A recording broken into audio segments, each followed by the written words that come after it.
Hello, everyone, and welcome to the very first Big Brother Roundtable podcast for Big Brother 23. I'm your host, Taran Armstrong, and this is the podcast where we talk about everything from the feeds. With me today is Melissa. How you doing, Melissa? I feel like this roundtable couldn't come soon enough. I honestly, this whole weekend, I guess back half of the week, I've been like, this is crazy. This is so exciting, so fun. These feeds have been so wild. I mean, I love how we have first week feeds. I feel like for a lot of the time, we don't know what happened and we're just putting the pieces together by this point in time. But this year we know what's going on. And I feel like we know what's going on because we've seen it, but also I have literally no idea what's going on because everything is crazy right now. So it's been very, very, very, very, very, very fun. So I'm excited to talk about it. Yes. Also with me is Aman. Aman, how are you? I'm fantastic. I'm excited to be back for yet another roundtable. Excited to rate these bitches for all that they're worth. This has been a fantastic week of feeds. You know, you give us a little bit of everything. Some joy, some anger, some salacious material, lots of stuff. Variety. I consider it the variety show of Big Brother live feed. So I'm excited. I've had a great time. Yes. I think the question on everyone's mind, Aman. The answer is no. Is it no?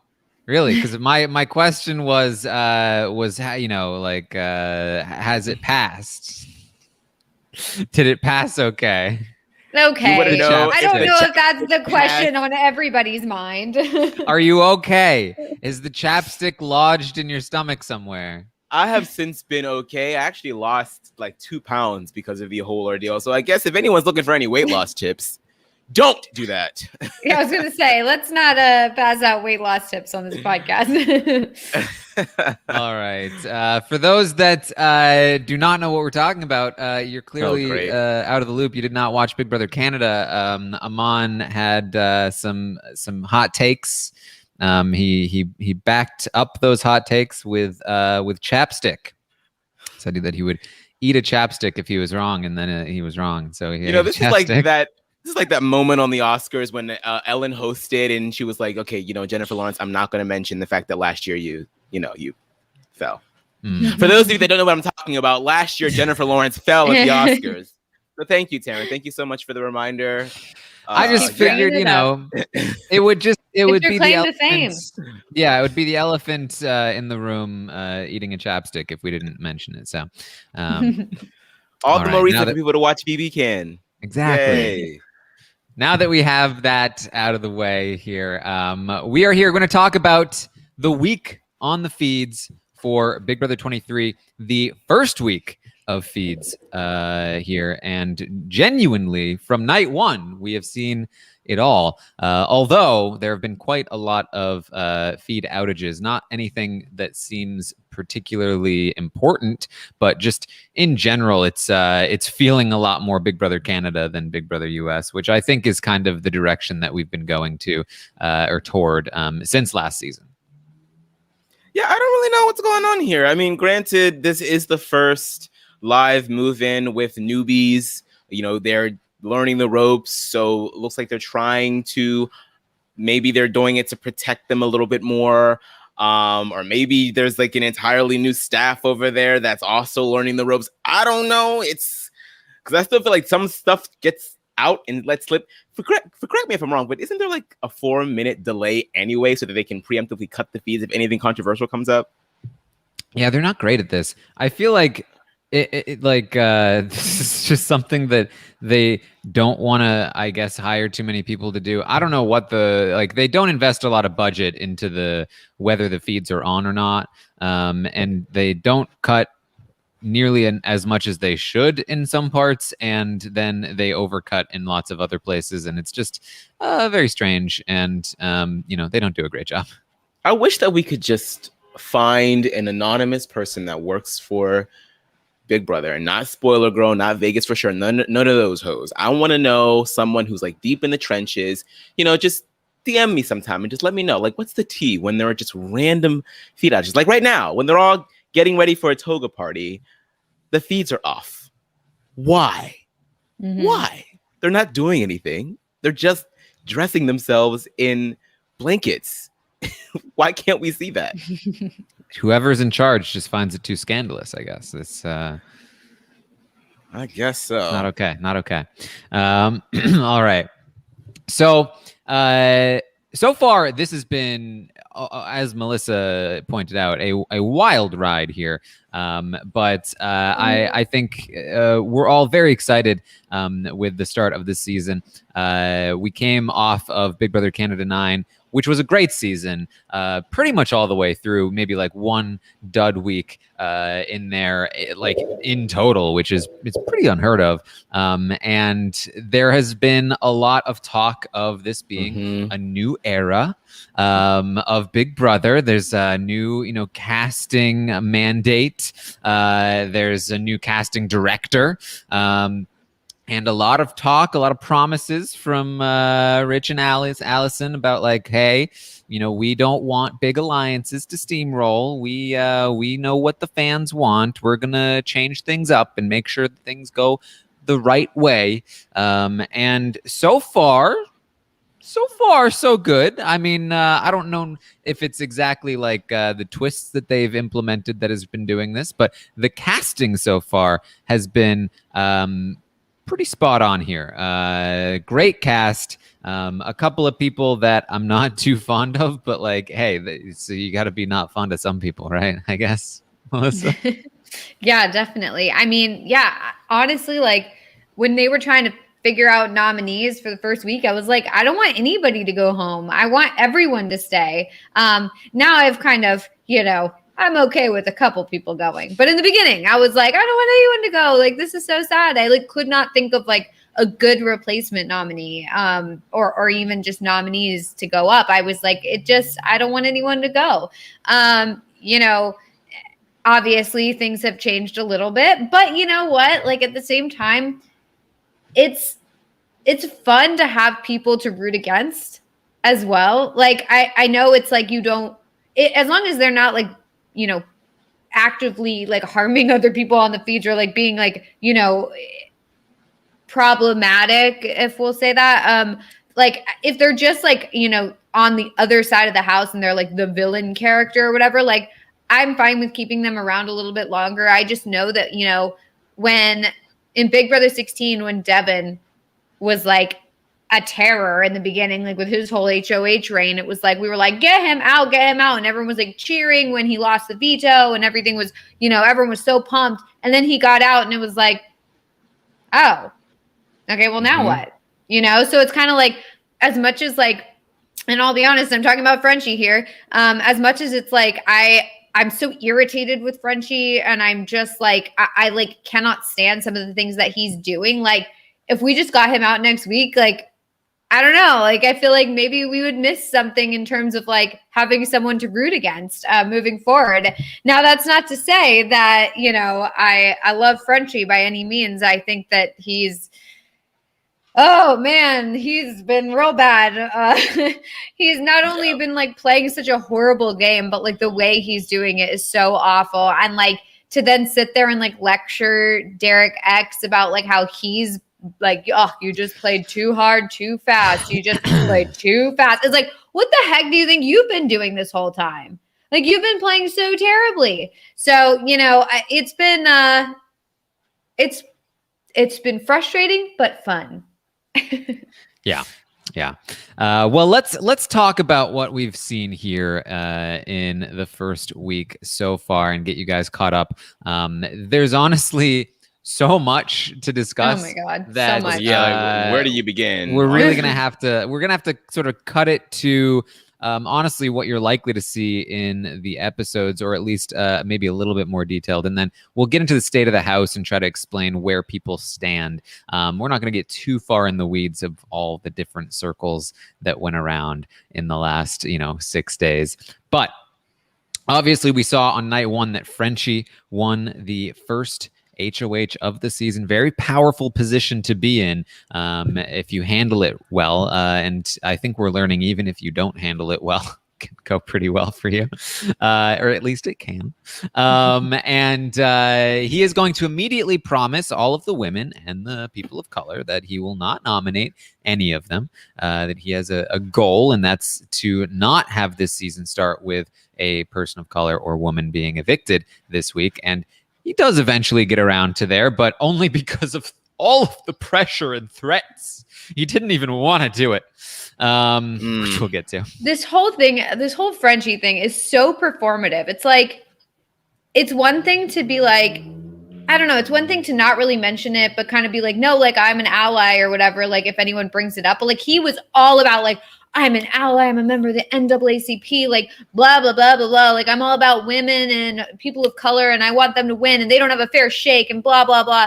And it's like all of that was a performance. Like I'm not sitting there saying that like he's the exact opposite of that, but it's just, it really, I don't think he actually cared about any of the stuff that he like preached about coming into the house. Like, I don't think that that's actually something he cared about. I think that he was playing to Twitter. And I think this whole time he plays to Twitter. Like he wants, I think that he just wants to be seen that way. And I know that you guys mentioned this on an update that like, it's all about Frenchie. And I do think it is about Frenchie. I think it's that he wants to be seen as this person that he's like putting out there as him, as that's who I am. But really that's not actually who he is.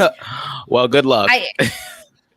I don't know. I just, it's, yeah. I mean, it's slacktivism at its best, right? I mean, right. We've seen this type of behavior around the country, and it just manifests itself in the Big Brother house. It's unfortunate that it had to be so ostentatious as it is. Like I could have never have imagined going into the house and saying, I'm not going to do this, that, and the third, like creating like this Bill of Rights in the Big Brother house, right. And then all of a sudden reneging on all of them. It's like, okay, wow, I was really sold a bill of goods. Sold down the river. Mm-hmm. It's horrible. It's absolutely horrible. I don't really know what is going through his mind. Oftentimes I'm wondering, is he sound? Is he okay? I hope that he is. But yeah, he's going to, face some criticism coming out of the house.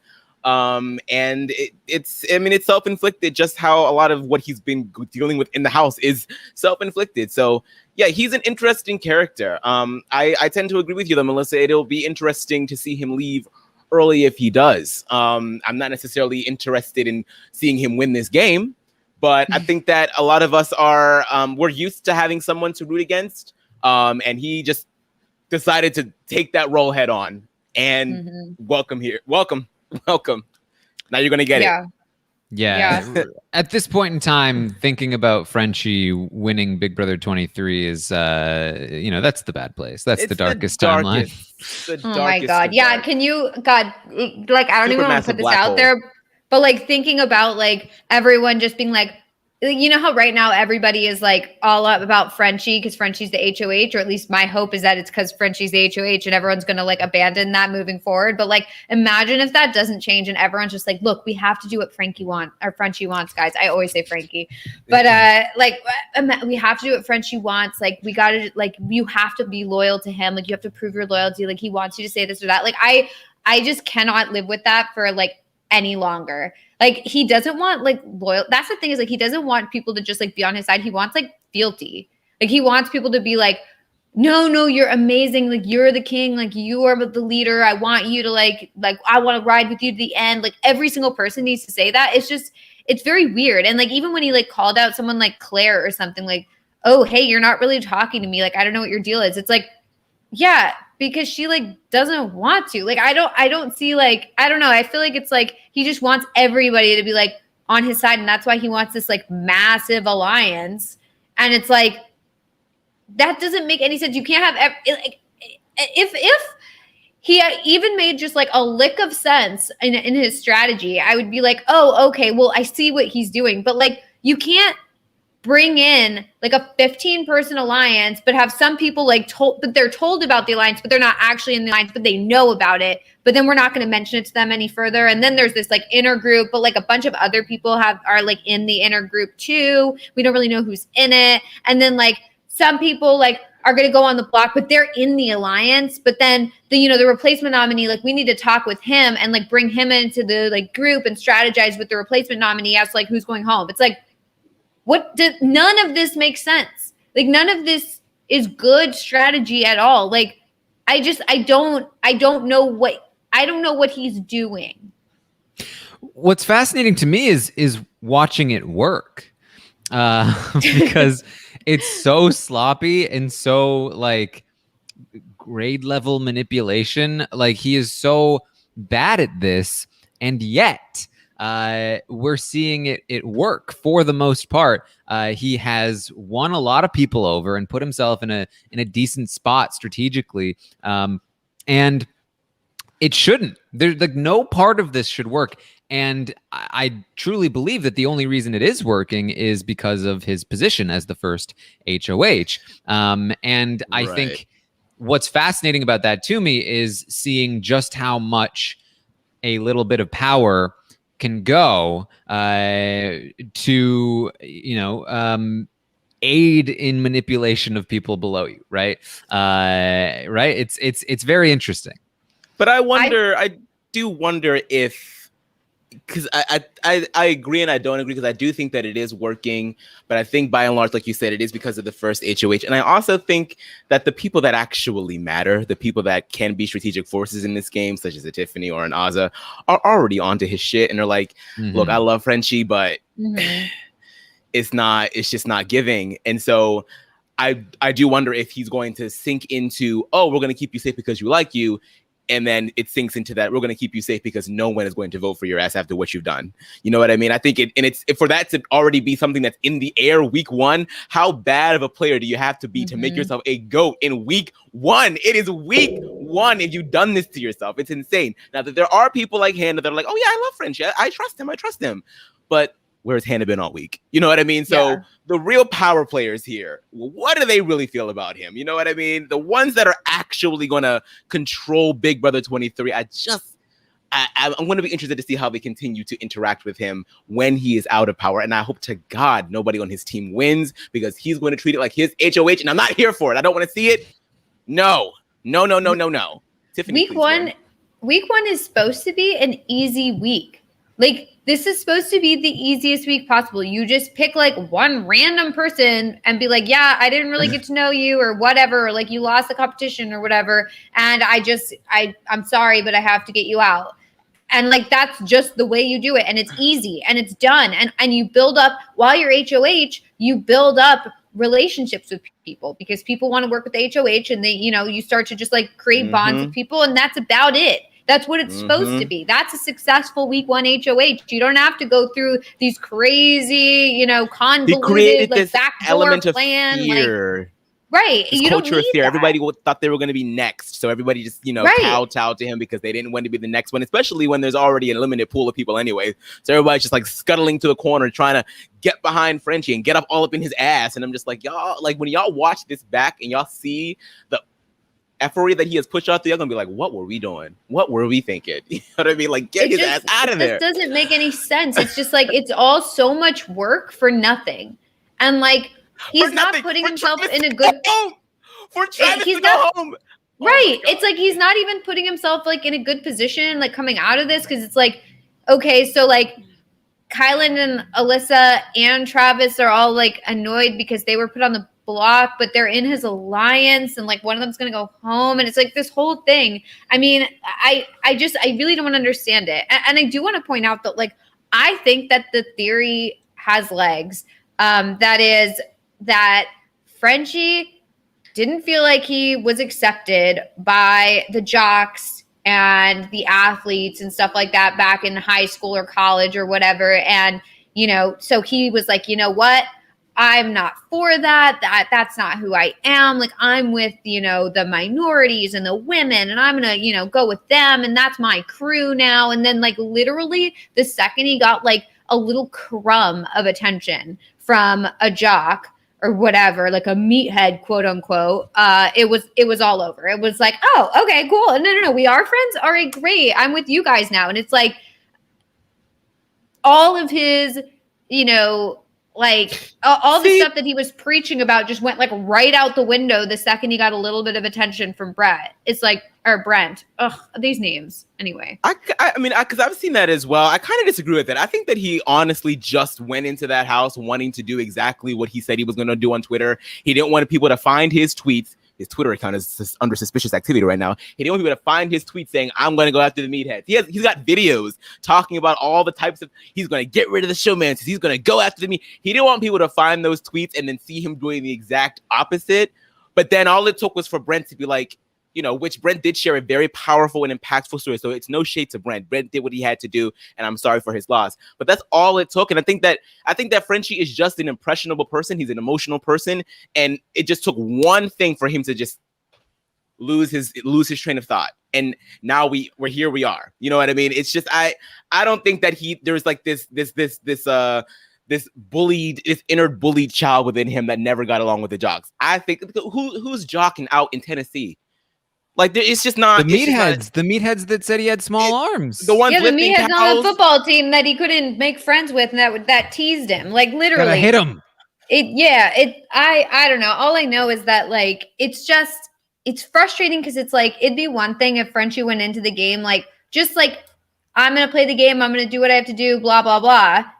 And then I don't even think we'd be saying this stuff. But the fact that he went in like so strong about, you know, I'm not going to nominate this and that, and I'm not going to do this and that, and I'm going to play for the people and blah, blah, blah. It's like, that is where I think I'm getting really thrown off that like he is playing the exact opposite of how he like preached he was going to play. And if this doesn't work out, he can just, you know, run for office because that's all they do to us here anyway. So it's the truth. I don't know. I mean, like his experience in Big Brother was on, you know, the Twitter streets, the Big Brother Twitter streets, and the sort of makeup of the Twitter streets are different than the makeup of his own home streets, right? I think that despite the fact that he wanted to do one thing, I think that, you know, growing up where he did, he's just used to hanging out with more of the, you know, Brents and Christians, and maybe not hanging out with them, maybe wanting to hang out with them and admiring their, you know, whatever groups, wanting to be with them. But like for whatever it is, like he clearly knows, he's clearly been taught, right, a lot of things in regards to, you know, where he came from and race and gender. And, you know, he likes to read it off like he just learned it at school. And he's talking to a teacher about it, and he's like, let's see how much I know.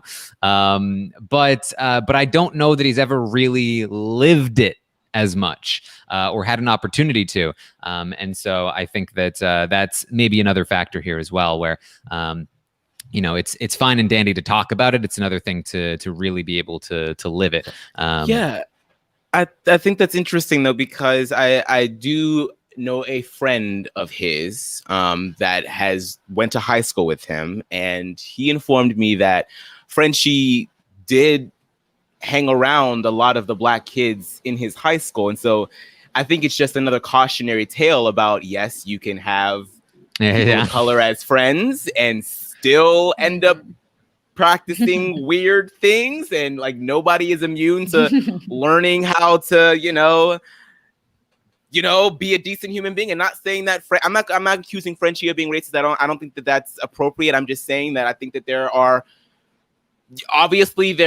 some tonal differentiations between how he thought that he was going to be seen versus what he ended up doing. And, you know, activism and allyship is so much more than saying something. You actually have to follow through, and we literally see it not following through. So I think it's just a cautionary tale of what not to do if you're trying to be an ally to anybody, not even to people of color, but anybody. You can't simply say you're good and then they're not good. It doesn't make any sense. It looks really bad on your part, and then you're left with having to make excuses for yourself, which is going to make you look even worse. And it's just, it's, you know, but here we are.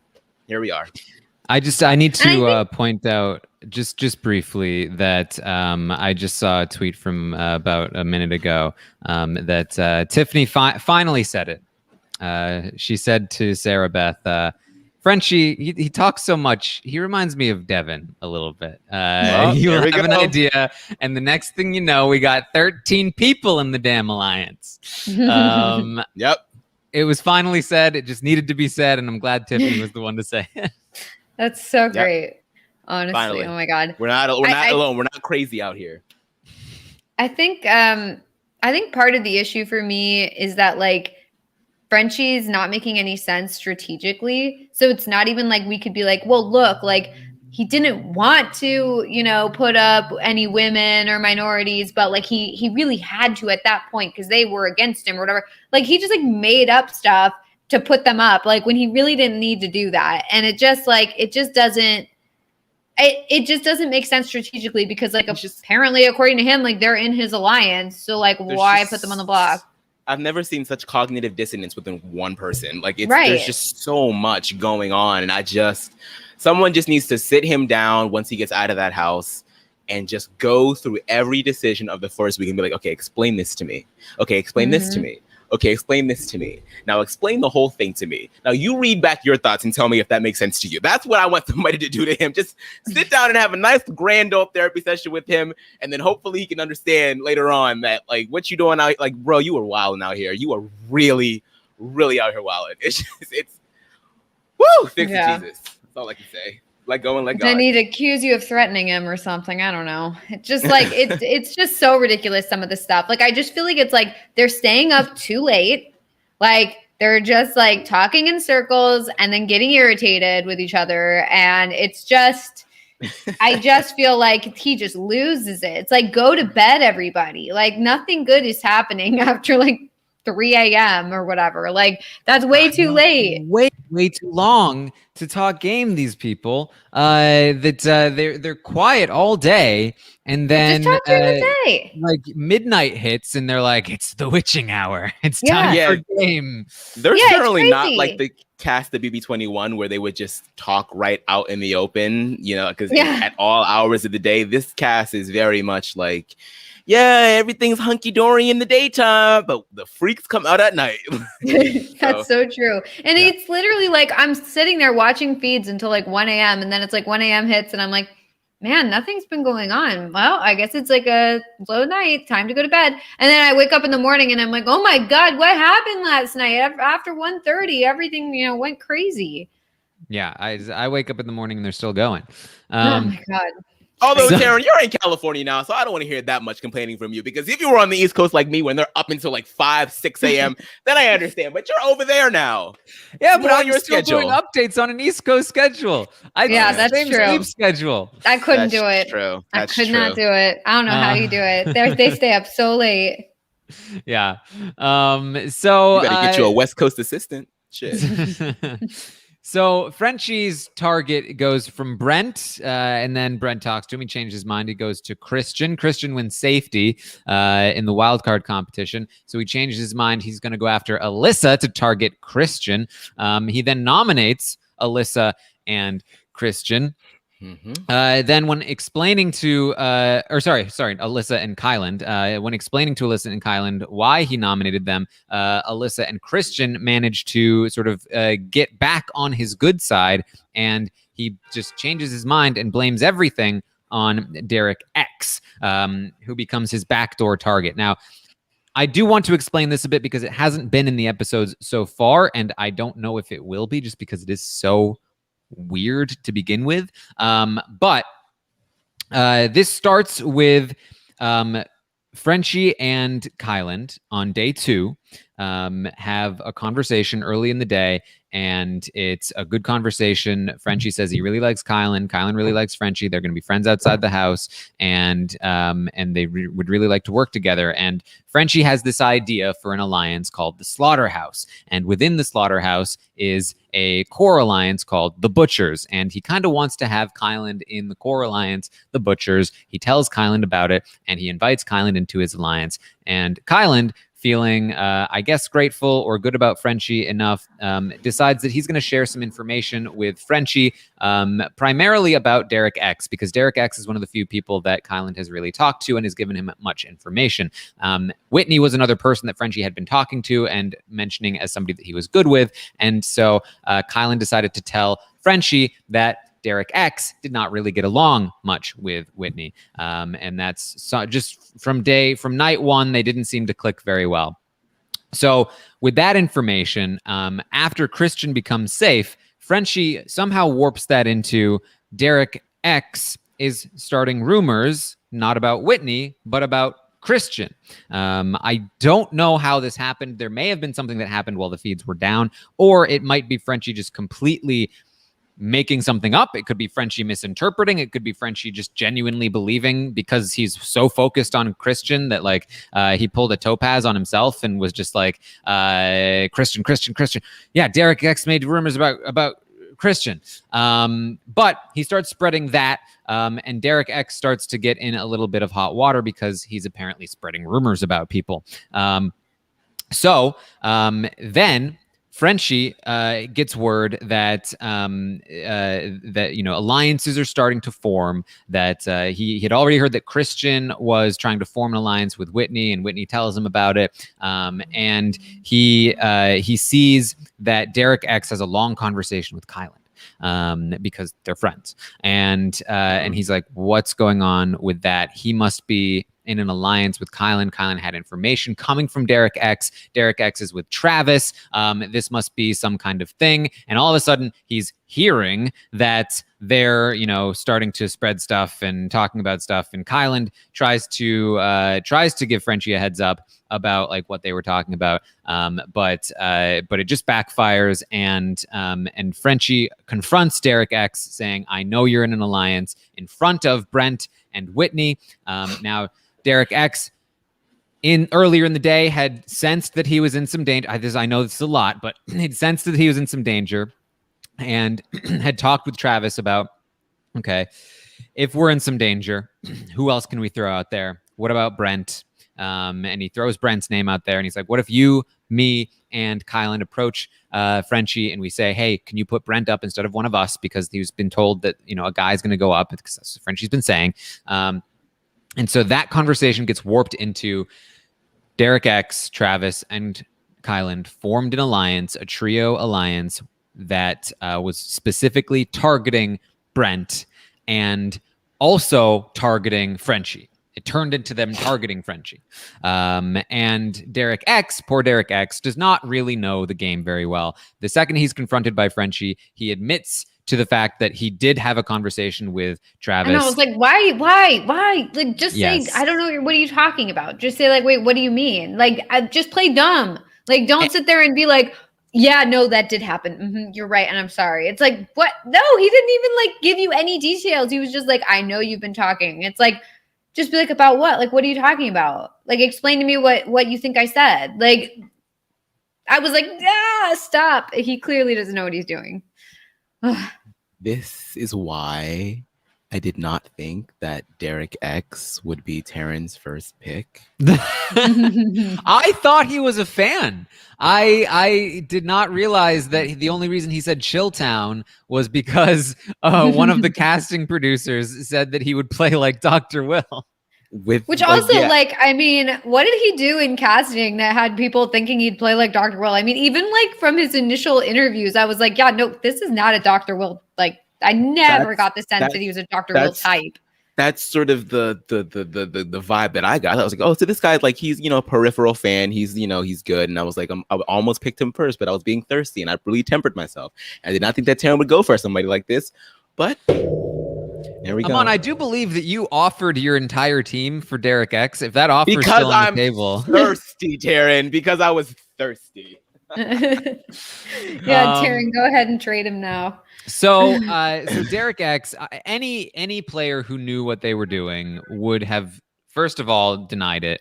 Second, they would have known that what they had was not an alliance to begin with. That they had never made an alliance, they had never officialized, and they'd never even said the A word. So they would have known to say, what are you talking about? That wasn't an alliance. I literally just had a conversation with them earlier today. But poor Derek doesn't really understand those things. And so when Frenchie's telling him, don't even try to lie to me, I know it's an alliance, he's like, I guess it's an alliance. Yeah, I'm sorry. And so by admitting it, he opens play-by-play. Oh my god! He opens the floodgates and allows himself to become the scapegoat for everything here. So that's why Derek X is in trouble, and that's why Kyland is in trouble, because Kyland, who really got the ball rolling on all of this, then gets in trouble because he has now betrayed Frenchie as well, and he tries to explain it. And now, because Kyland did know enough to know how to deny it properly, because it wasn't even true in the first place, Frenchie now thinks that Kyland is the only liar of the bunch, because Derek X has admitted to it all, and Kyland is telling the truth about what it actually was, and therefore is lying about it all. You're so right, though, that like they've created like this like culture of fear where it's like they are now like afraid to like that. Oh, we played too hard, too fast. Now we got to slow down. We can't play like this anymore. Like we can't form bonds. We can't talk to people. We have to just like stick with Frenchie. Like we can't even say the A word. Like the fact that everybody's like, I don't even want to say the A word. Like let's wait on it. Like even for like people who like hang out all the time and like are clearly in an alliance are like, well, it's not anything yet because we haven't said the A word. It's like, what is all this? Like this is weird. I don't like this. Like I don't know what the heck they're doing. And it's compounded by the fact that Derek X isn't that well versed of a player, because if it were somebody else who was a little bit more well versed, they'd have been like, bitch, get the hell out of my face with this. What are you talking about? Like, yeah, and instead he's like apologizing. Please, like, I'm so sorry. Like, I really messed this up. I'm so bad. And like in every conversation, he talks about how bad he is at the game and like how he just messed up so bad. Now he tanked his own game in the first week and blah, blah, blah. It's like, you didn't do anything wrong. I want to tell him like up until that point when you then like admitted that you did something wrong, which you didn't do, like, I wanted to like shake him and be like, you didn't do anything wrong. Like you are playing this game just like everybody else. Like, I mean, like this, you have done nothing wrong. This is the way it's done. Like they're just trying to make you feel bad about what you've done. Like that it's your fault that this whole thing has happened when really like they tricked you. Yeah. I wish he understood, which I think he's starting to understand. Now we get to see a little bit of what was going on now. I mean, and Taran tweeted about it earlier today. Like perception is everything in that house, and I wish if he had sort of understood that tenet from the jump, then maybe he would have been able to explain his way out of this a little bit better when it initially happened. But now he's sort of like at the bottom of the totem pole, and alliances are forming without him. And I don't know whether this was intentional or not by Frenchie. He really just commanded the entire situation. He was really able to take his own spin on it, and people allowed him to take his own spin on it. And his spin is fact, because as long as Derek X is at the bottom, we don't have to worry about being potentially backdoored. You know what I mean? And so everyone's fine to, run with this narrative as long as it means that they're going to survive 1 week, because especially in a situation where you don't know who's going to get nominated, because Frenchie's out here nominating people without even saying anything. So, and then you tried to say that production was like, oh, I only didn't say anything because production said we're not allowed. No, production said you're not allowed to tell people that they're going to be on the block. That's what production said. They didn't say you couldn't tell everybody else who you're nominating. Yeah, and nobody follows that rule anyway. Exactly. Yeah. That rule is a fake rule that like the fans try and use to like make it so that way like they can't nominate their favorites or something because they told them like, oh, but he said it, so now you can't nominate them. It's like that rule is fake. I'm still waiting for the day where somebody tries to use that rule and the person they're saying it to goes, we know that's not a real rule. Like we know that nobody follows that rule.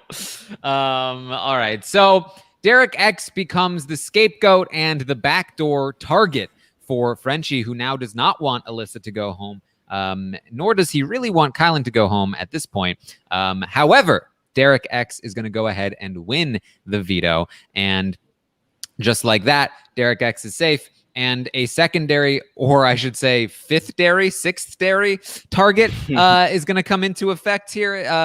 Brent, who way back when convinced Frenchie that he was the next coming, has decided that he would like for Travis to be the one to go home, because if we rewind, he, from Frenchie, has heard that Travis, Derek X, and Kyland all were trying to target him. He was very betrayed by Derek X, who was on his team, and how could he? He must grovel before me to make up for it. But Travis is the snake in the grass, the one that got into Derek X's ear and tempted him into sin.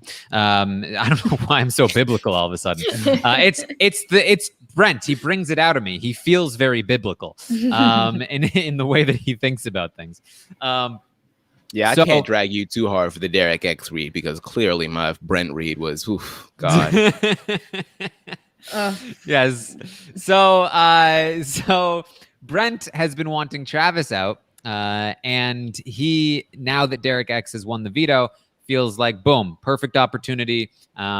Travis should be the one to go, and Frenchie feels good about it because he's no targets left anyway. And so the plan becomes, let's make sure that Derek X uses the veto on one of the nominees so that we can get Travis up on the block and send him home. So Brent is going to be on top of Derek X. You must do what Frenchie wants you to do. You must do this. And Derek X, for his part, wants to use the veto on Kylan because he does not realize that Kylan is the reason he's in trouble in the first place and that Kylan is not particularly loyal to him. And so he wants to do a homie move for his homie, which is, in my opinion, not so very good for him. It's so bad. It's such a bad move. I don't see, the only reason I could see this being a good move is if they could convince Frenchie not to put Travis up on the block and then they were able to save Kylan. But otherwise, it just does not make any sense why he would want to put if he knows his number one ally and only friend is going up on the block, it does this. It just does not make sense. Mm-hmm. So basically in Derek's mind, he's choosing between his two closest allies, Travis and Kylan. And in one of those outcomes, he's defying the will of the entire house to save his friend and will get in a lot of trouble for it. And he is just going to potentially lose his other friend anyway. And in the other scenario, he is doing the will of the house and gaining trust back and being included in things and saving his friend in the process. Unfortunately, the other friend will have to be left behind for the good of his game. That's kind of how he sees it / saw it. But obviously that's not really the case. First of all, he's not really going to gain any real traction from this because people are not particularly grateful in the game of Big Brother. Second, Kylan is not a particularly loyal ally, as we have already discussed and will discuss even further. And then, third is Travis is actually an ally that would work with him and, be with him. And really, if anything, I think the house would respect Derek even more if he did a move on his own, if that makes sense, that people would then come to him because he actually would have wielded power on his own in the game. And they would have seen him as an active player that they didn't want to have against them instead of a very weak player that they could easily throw on the block or target without getting any blood on their hands. So that's my view, at least, on this one. But that's how Derek sees it, and that's how he's going to do it. He wants to use the veto on Kylan. And that's great because that's what Frenchie wants. That's what Brent wants. Everything's all going to be nice and great, except Frenchie changes his mind again. He's been thinking about it, and Kylan is still lying to him about targeting him and that whole alliance thing. And I can't believe he hasn't come clean yet. And do you see how many women he has been seen with in this house? He is way too popular. God. This guy needs to go. So he tries convincing Derek to use the veto on Alyssa instead, or not use the veto at all, and potentially try to get Kylan out of the game.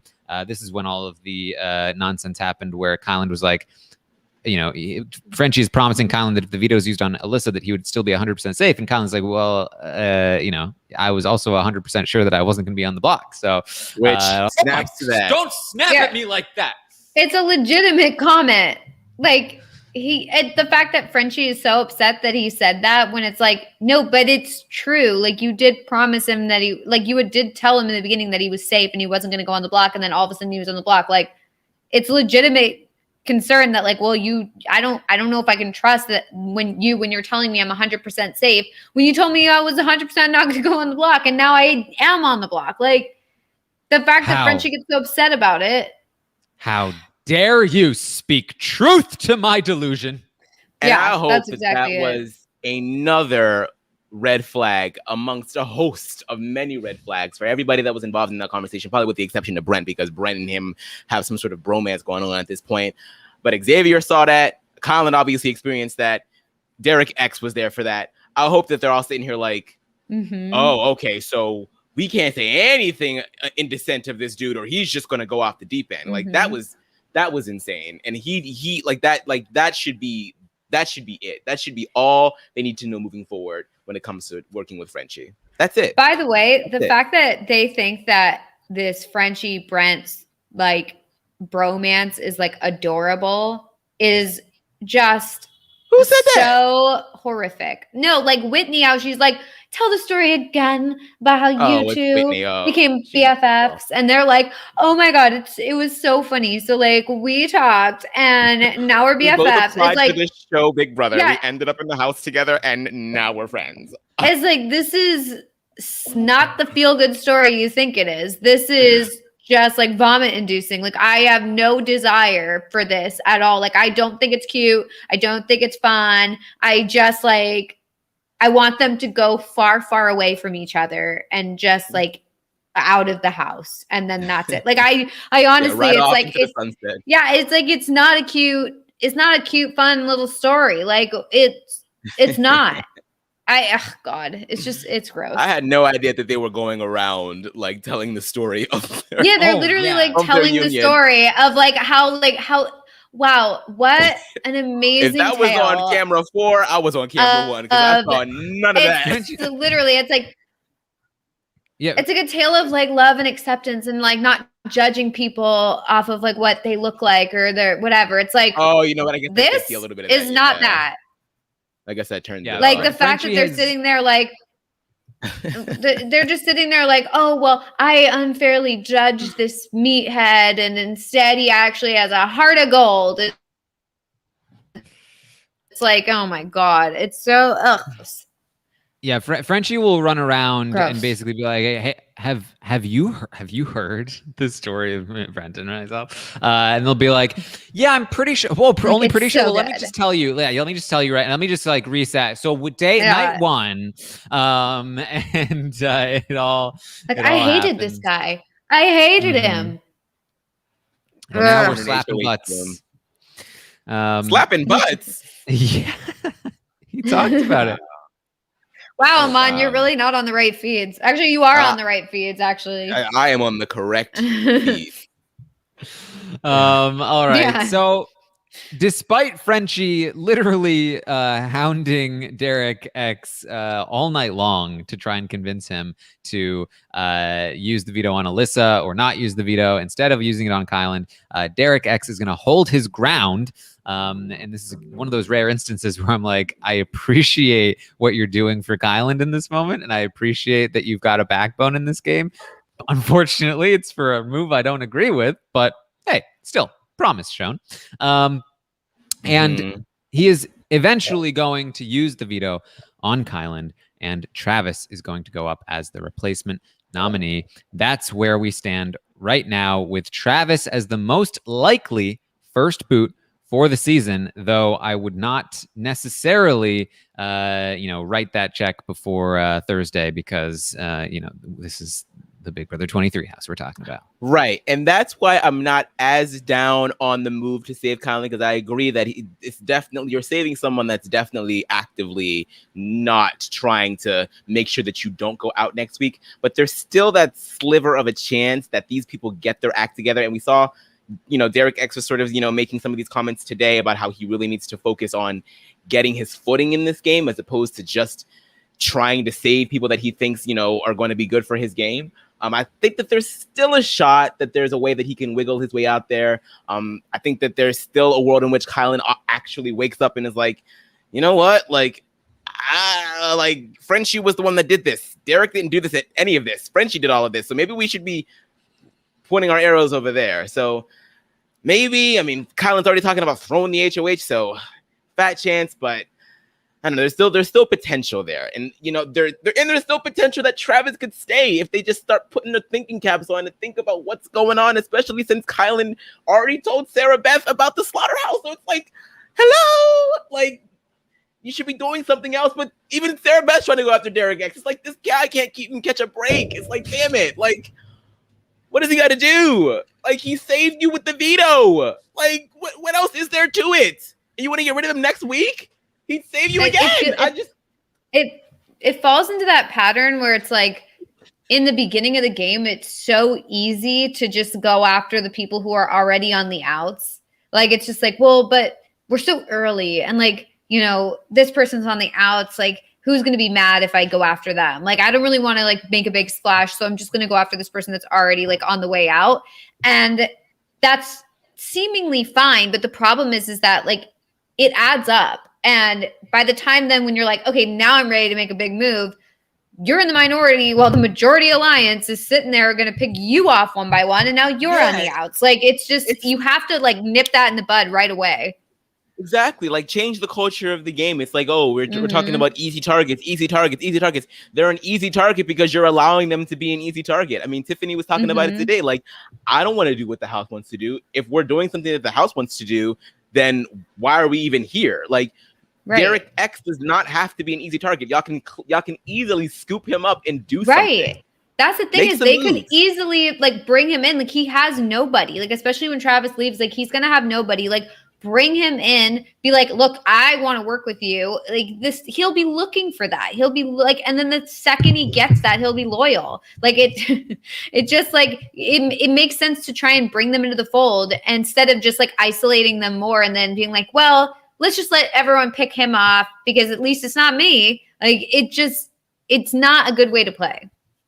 I hope they wake up. I do. I can't believe that the abbreviated version of this week has taken about an hour. Oh my God. We'll have to go quick through the ratings or else we'll be here for literally ever. We do have to talk about the state of the house here and give you or try to give you a rundown of the alliances in the house here. So first of all, there is the Slaughterhouse Alliance. That is the alliance that Frenchie has created. This alliance is roughly Frenchie, Brent, Whitney, Big D, Kyland, Xavier, Alyssa, and Christian. That is the Slaughterhouse, an 8-person alliance with a core of the Butchers, which is Frenchie, Brent, Big D, Xavier, and Christian. So it's a dude bro core of a bigger Slaughterhouse Alliance. And that is our, majority steamroll alliance of the season as of right now. It's the alliance that was created by Frenchie, the first HOH. It's got a lot of momentum theoretically. And it's the alliance that normally we would be like, uh-oh, here we go. But there's a lot of infighting already. Frenchie has already turned on Xavier and Kyland. And Christian is already anti-Kyland and Xavier. Brent is trying to hold the whole thing together for the most part. Whitney is kind of MIA. And yeah, then, Whitney's gone. Okay. Yeah. Alyssa is integrating herself for sure, but this sort of Kyland Xavier issue is an issue, and you never really know where Big D, who is Derek F, is going to land. So, not to mention the fact that Frenchie is also out here making other alliances, which we will talk about soon. But that's the Slaughterhouse side of things. Definitely interested to see where that one goes. We also have a very loose alliance called the Cookout. This one is Tiffany, Azza, Xavier, Big D, Kyland, and Hannah. Roughly Hannah. She doesn't know the name of it. She's just protected by them and will vote with them, or so she says. Now, this is an alliance. I say it's loosely formed. They've never really had a meeting of all of them together. Again, Hannah's barely even really part of it. They will be looking out for each other. They are playing for, the bigger cause of supporting one another in Big Brother. But there are some causes for concern, mainly being Big D, who has already expressed that he doesn't really have much loyalty for this group. Xavier has expressed that this is his first priority, but has also said some different things. And the fact that they don't even have Hannah in as like a full member is a little bit weird. And Kyland has not, while he has not outed this alliance quite yet, there are some doubts about him in the alliance from some of them. And so we'll see. There was a point in time at which I said I thought the Cookout was probably the strongest group in the game. I don't know that I can say the same thing right now, mostly because of Big D. But they're still a force to be reckoned with if they have any amount of loyalty to each other, and definitely something that you have to pay attention to if you are going to continue to look at the state of the house moving forward.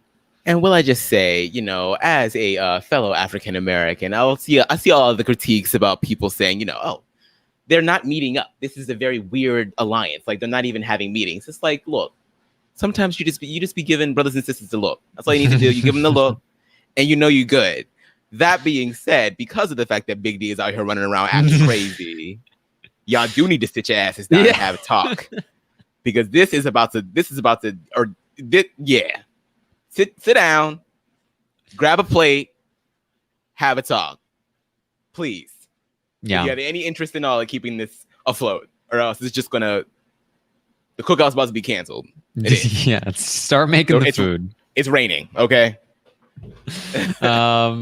So we also have this very recent alliance called oh god.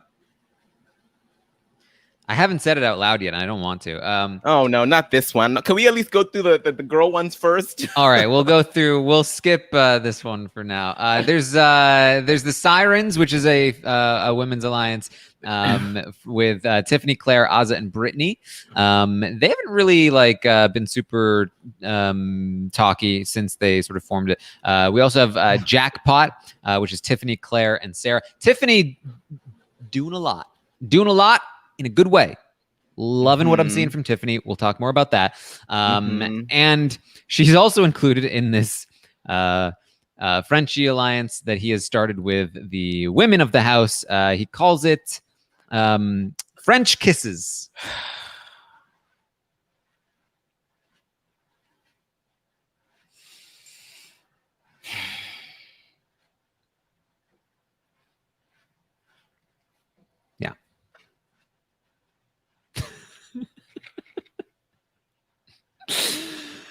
Now, I think luckily, right? Oh no, let's just sit in silence for longer. How about let's just have the rest of the podcast just us be sitting there and have just disgusted faces on. Here's the thing. Tiffany has been using this French kisses thing to help turn some of the women essentially against Frenchie. This is very recent. This happened today, and some of what she's been doing has been happening during this podcast. But I was seeing her talk to seeing her talk to Sarah, and she's kind of like, if he's making an alliance with the women, that he's already making one with the men. And Sarah already knows this because Kyland has already outed the Slaughterhouse to Sarah, but they're able to kind of bond over that. Tiffany has also taken to calling Frenchie Fry. Appropriate. Is Tiffany on Twitter? She is, and no one can find her burner account because we know that's what she got.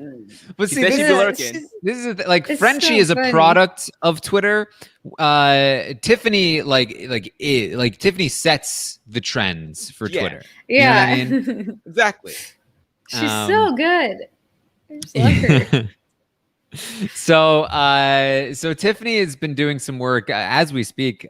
She has been bonding with Derek X and has been trying to stop some of the people who really should not be going after Derek X from going after Derek X, and is trying to rally some troops against Brent, who is the perfect target to dismantle this group. Now, I say the perfect target. There is another target that I would love to see anybody target, and that is Christian, who I think is a very dangerous threat in this game. But we'll talk about that a little bit later. We also have the teams. And the teams are the Jokers, Aces, Kings, and Queens. They have some influence on the game. There's some amount of loyalty that happens between these teams. There's, of course, Frenchie, Azza, Big D, and Brittany. There's Whitney, Brent, Derek, and Hannah. There is Christian, Xavier, Alyssa, and Sarah. And there's Claire, Tiffany, Travis, and Kyland. The Jokers, Frenchie's team, they were pretty tight at the very beginning of the game, but now it's mostly Frenchie and Big D. Azza and Brittany have started to peel away from that group because Frenchie has done a very bad job of keeping them engaged. We have in the Aces, Whitney, Brent, Derek, and Hannah. Derek has been, he has done them wrong. And how dare he? This is barely a team. It's Whitney and Brent. They're kind of a thing. And then Derek is off on his own, just trying to not have his team hate him. And Hannah is really just doing her own thing, barely a part of anything. What is she doing? Oh my God. Then we have the Kings. And this is a pretty tight team in some ways, but it has been splintering. Christian and Alyssa have been starting to get closer. Xavier thinks that he's still with them, but they are pulling away from him a little bit. And then Sarah is with them, but is starting to do her own thing off with many of the other women that do not include Alyssa. And then we have the Queens, and this is a team that is not the tightest team either. It's mostly Claire and Tiffany, who are a bit of a duo at this point. I did not catch all of it, but I believe Tiffany recently spoke to the cameras and indicated that Claire is definitely one of her top priorities, if not the top priority for Tiffany. They are a great pair together. I think the two of them can do some real damage in this game if they have a chance. So definitely one to watch out for. They are both in two different women alliances. And then Travis is on that team. It's looking like he might go home. There's not a lot of protection that he gets from this team. And then Kyland is on this team. Obviously, he is also a little bit with Tiffany, a little bit with Travis. Claire is mostly with the women. She has not been doing too much socializing beyond that. But this is, again, a team that's not the most solid in the world. So the teams are already starting to splinter a bit, but there is still a little bit of pull toward your teammates. And we definitely have seen that the teams helped influence some relationships to come together in the first place. But beyond that, the teams have not been the most influential in the world. Yes, I did so much studying today to really break down all of this stuff in my head. And yeah, I think the teams, they did add a little bit of spice to this. And so I think it really is going to depend on who wins HOH and who ends up safe that really controls the furthering of this season. I think that Tiffany wanting to target Brent, I agree with you, Taran. I think it's the perfect person to destabilize that alliance, because you're going to get Frenchie on one side, and when Frenchie's not getting his way, well, how is he going to respond to everybody else that they're trying to get rid of? It's just going to, I cannot. It just has to happen. It has to happen. Yeah, Hannah, don't know what you're doing, girl. You got to get in good somewhere, or you're going to end up like DX, and we know how that story could end. So please, girl, do something. Talk to somebody. Get in good where it's hot. I don't know what you got to do, but you got to do something, because you're not giving much. You're really not. Also, Brittany. I mean, Brittany seems to be in a better position than most, but she's also teetering around the middle. And it's like, you're not in the Slaughterhouse. You're not in the Majority Alliance. You're in only one of the girl alliances that exists. So it's like, hello. So there are so many people that are like spare pieces that are not really picking things up. I created an imaginary alliance today in my head called the Vegans. It's the counter alliance to the Slaughterhouse, and it's pretty much everyone that's not in the Slaughterhouse, with the exception of Kyland, who's a go-between to get information. But that's just fantasy, so don't take that for any sort of validation. Yeah. All right. Well, that is the state of the house at the moment. I expect that a lot of that will change in the coming week, so don't take too much of it too seriously at this point. I would expect by next week we will probably have something a bit more solid for you in terms of the state of the house, and hopefully also in terms of the recap of the week, but we'll see. So are we ready to rate these players for the first time in the Stock Watch? Let us do it. All right. Yes. So I'm going to bring this up on the screen here. I apologize. It's not as pretty as it normally is. I do not have my proper setup here. And it's, it's it is what it is here. Whoops, that's not what I meant to do. Oh, no, so- no. Not those names again.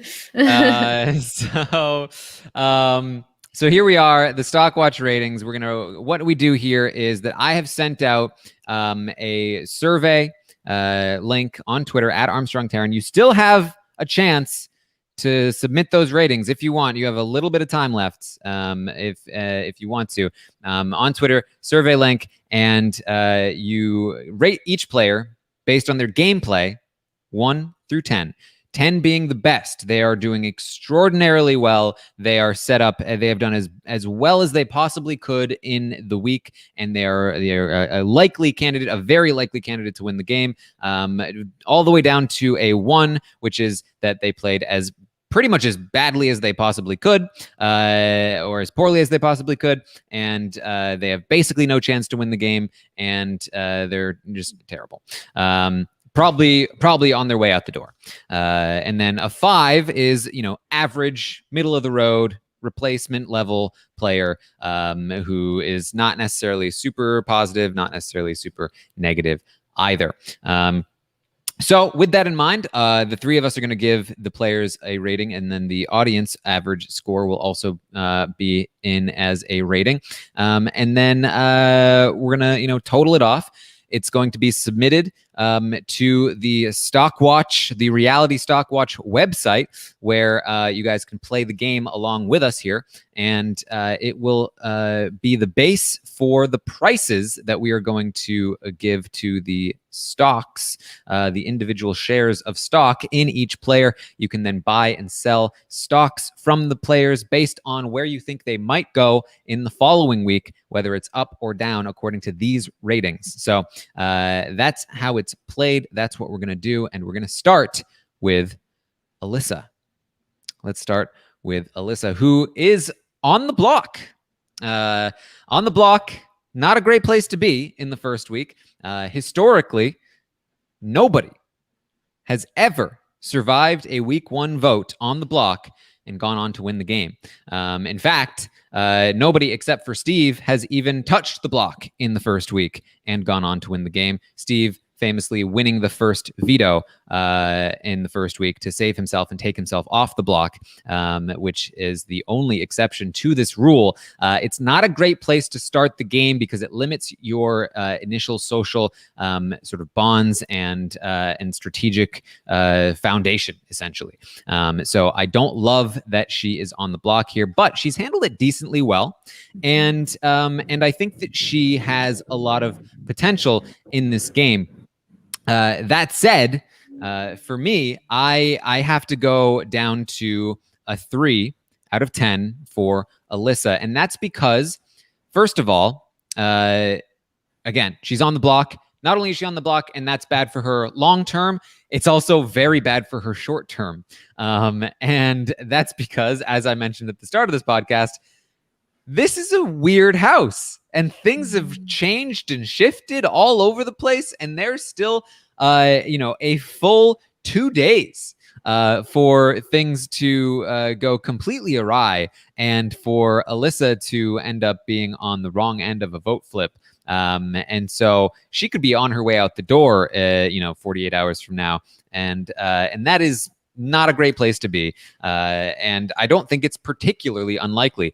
In addition to that, I also don't love where she's positioned strategically. She has managed to integrate herself more with some of the guys of the Slaughterhouse, but she's distancing herself from people like Xavier, who have actually a little bit more in terms of what they can offer her, because Xavier has connections outside of the Slaughterhouse, whereas people like Christian and Brent don't quite. They're more entrenched within the Slaughterhouse, and she has very little power within the Slaughterhouse and Butchers. She's not even in the Butchers. And if she is going to sort of like ride with this big majority alliance that she's kind of on the bottom of, that's not a great place to be either. So I think that there's a lot of potential here for Alyssa, but I don't like where she is right now in a lot of different ways. And so for that reason, I'm giving her a 3.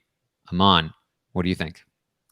Yeah, so I didn't watch a lot of feeds yesterday, and so I saw so much critique about Alyssa being a guy's girl, and I was like, where's all this coming from? Like, was she even asked to be in any of these girls' alliances? And then a bunch of people got me together on Twitter and was like, Aman, she said this at 9:56 p.m. She said that she's a guy's girl. The girls are not going to ask her because she said it in front of the girls. And I'm like, okay, all right. She's a guy's girl. I get it. So, yeah, I think that while women are not required to work with other women in the Big Brother house, in fact, we've seen one woman win the game by not doing that. I think when you're already on the block in the first week and you do need to sort of start fostering more relationships with more people in the house, and then instead of really doing that, you join an alliance that's mostly men with one other girl that is seemingly MIA from that alliance, so she could be, out the door any minute. Yeah, it really doesn't foster a lot of confidence in your game. I mean, we already have other people that are considering throwing her up as a pawn next week. Tiffany mentioned her name, saying, you know what, if I want to get Brent out of here, maybe I should put her next to Alyssa. So it's like people are already spending a nomination on you in the future, and that's never a good thing because your name is always going to come up as a name. So yeah, I also gave her a 3. The votes could flip. I saw somebody in the chat asking, would anybody actually flip to save Travis? I'm like, all it takes is for the slaughterhouse to leak to the right person, and then the next thing you know, they're like, all right, well, let's get Alyssa up out of here so they don't have the numbers. And it could happen that fast, especially in this house. So yeah, she's in a really tenuous spot. She's most likely safe, but you should always be 100% safe. And since she's not, it's a 3. Yeah. I will say, though, that I guess in some degree, to Alyssa's defense, it did seem to me like from very early on, the women did seem to, for whatever reason, not vibe with Alyssa too much. From night one, there were talks about... That's the impression that I got. Yeah. They were already from night one predicting that she would get into a showmance and be, that kind of woman, and that they wouldn't really... There weren't any talks of including her. And that's kind of tough because, that could have been a good read, or it could have been sort of a predictive thing where, because they thought it, kind of made it happen to some degree. We do know that Frenchie very unfairly judged her in terms of her connection to Christian. So, it's definitely a tricky thing to judge here. Yeah. Melissa, how do you feel about Alyssa? I'm going between a 3 and a 4. You guys have kind of convinced me to go with the 3. I was planning on going with the 4, but just because I do think that she has good instincts. I think that she's a smart girl, and I think that the way that she's handled some of the situations have been pretty impressive, especially considering like I'd be really pissed off if I was her, especially with like Frenchie saying that the reason that she's on the block is because she like might get into a showmance. Like, I mean, it's crazy. And then, I think that she's done as best she can with the cards that she was dealt of being put on the block the first week. And I think that she's really doing a good job of, even though she's being reassured that she's safe, she's still going around to people and asking, like, hey, I just want to make sure I have your vote. And she isn't just like kind of sitting back and be like, yeah, Frenchie will take care of me. He said I was safe. So, and the fact that she gets put on the block and then is able to like convince Frenchie that he wants to be in an alliance with her. I mean, maybe it's not that hard to convince Frenchie, but still like the fact that she was able to do that, when she could have just like cried and like gone and like hid in her room after being nominated, So, I am pretty impressed with her in that regard. However, she is on the block. She could easily get sent home this week. And the fact that everybody's now talking about how she would be a really good pawn because of the way that she like has handled herself on the block. So it's been like a blessing and a curse. The fact that she's done well on the block is also possibly going to hinder her in the future because she probably is going to get put up again just because it's an easy mark. So, I am feeling I'm feeling in between a 3 and a 4, but I do think you guys are absolutely right that you're kind of convincing me now to go up a little higher. Yeah, no, I mean, I don't think that there's anything that she really necessarily has been doing wrong this week. However, like maybe like the fact that she hasn't been trying to create more bonds with more people and has kind of just been relying on like Frenchie's team when like Frenchie literally put her on the block. She probably should have like, kind of branched out at that point. And the fact that now that the Slaughterhouse name and like alliance is kind of out there with the Kylan telling Sarah Beth thing, that makes me really nervous for her chances.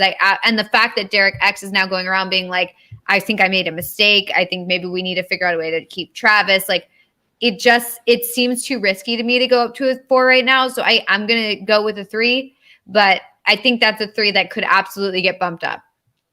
All right. Well, the audience voted as well, and they have spoken. They said that Alyssa was a 4 out of 10. 4 out of 10. Which I get, because like I agree with Alyssa, and I agree with what you said earlier, Taran. She did sort of she did the best with what she could. I mean, the way that she even handled the conversation, because I was glued to the feeds after the nominations, and the way that she sort of was able to talk to Frenchie, express how she was feeling, but also validate his feelings along the way, because you got to with Frenchie, because or else if you don't, then it's a threat.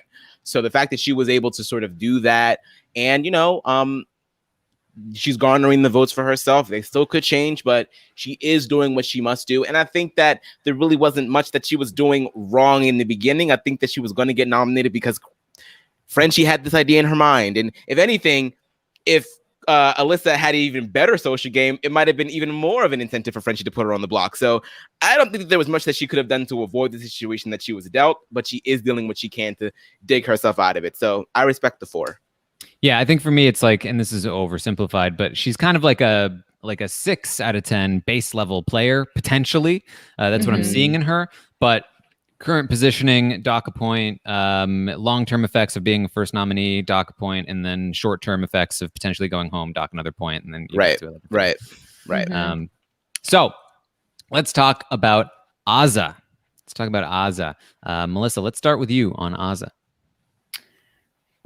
I really like Azah. I'm a little nervous about her position in the game. I feel like when I thought that the cookout was like more of like a solid, like they are in this, I would have put her way up there. But I'm a little nervous just because like, the fact that I don't tend to see her in a lot of conversations, and and I didn't really know why. And then when I watched the update, I was like, oh, that makes sense why I'm not seeing her, is she spends a lot of time, like people know that she spends a lot of time in her room. That's why I'm not seeing her on these feeds. So I'm a little nervous for that. I mean, I don't think I think that she had said at one point that she's like an introvert and needs like time to recharge. I think that's what she said, which like totally makes sense. But like in the Big Brother house, like people can use whatever reason they want to like nominate you and say that you're an outcast or whatever. So I really hope that that's not the case for her. I think she's really smart. I think that she's strategic, and I think that she's got some good potential allies. Like I think Xavier, and I think that Tiffany, and the fact that like there are some girls that she's been working with are pretty good. But I feel like I'm missing her, I think.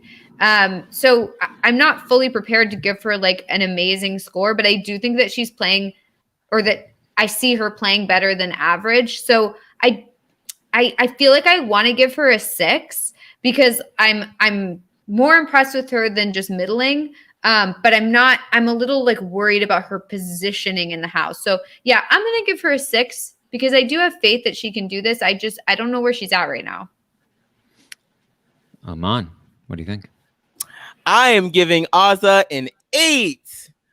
I take through critique about how she's a little bit standoffish at times, but she is definitely paying attention. She knows what's going on. People are cluing her in on things. I think that she has a good lay of the land, not the strongest lay of the land, but I think that she has a good one. The fact that she is able to really see through Frenchie's BS, but still keep her cool. Like I will never forget that conversation that Frenchie was having. I think it was like day 3 or whatever. And he's like freaking out about the nominations. She is just sitting there like, this mother effer is crazy. Like, but you can read it on her face, but she didn't say anything. And so I like the fact that she knows what she has to do moving forward. And I like the fact, I also sort of had a dissenting opinion about how, because she was talking about how she wanted to win the next HOH. And I was like, I don't know if you need to, Arthur, because no one's saying your name, first and foremost. No one is saying Oz's name as a potential target. And I feel like maybe winning an HOH and getting rid of somebody might ruffle feathers. But a lot of people reminded me of the fact that, you know what? No, winning HOH early, especially when no one's really coming for you, is the perfect time to do it, because you're going to get away with it and you can get somebody out of the house that's not necessarily on your team. So I think that Oz is in a really great spot. I don't really see anybody coming for her in the meantime. And so I think that warrants an 8 for me. I think that she can definitely be a little bit more instrumental, but the fact that she's planning on doing so next week gives me hope that she knows exactly what she needs to do. So it's an 8 for me, baby. An 8 from Aman. I'm actually with Melissa on this one. I gave Azza a 6. And I think similar to Alyssa, I feel like there's more potential there than the rating may suggest. I feel like she's probably, in terms of the potential I see in her as a player, closer to a 7. But I don't love what I've seen from her this week. I feel like she's been a bit too passive at times.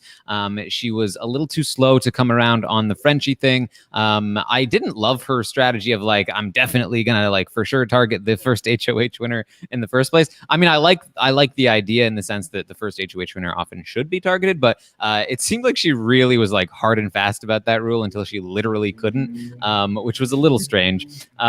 So in terms of where she is right now, she's not where she needs to be for me in order to get up to a 7. But I do think the potential is there that she potentially could get to that place. She doesn't necessarily need to be playing super hard right now. She is in a pretty decent spot, but I would love for her to get some power, or one of her allies to get some power. And I would love to see where she goes with that. Now, part of my concern is that theoretically, this week, her ally did get power. Frenchie was going to her very often in the first 2 days of this game. And she, while she was frustrated with Frenchie in that he left her high and dry, she also contributed to that to a degree by not continually approaching Frenchie in the same way that some other more active players were. And if she had, then, maybe she'd be more tangled in his mess, but she also would probably be a bit safer in the game moving forward because she'd probably be included in this whole Slaughterhouse thing like she was originally going to be.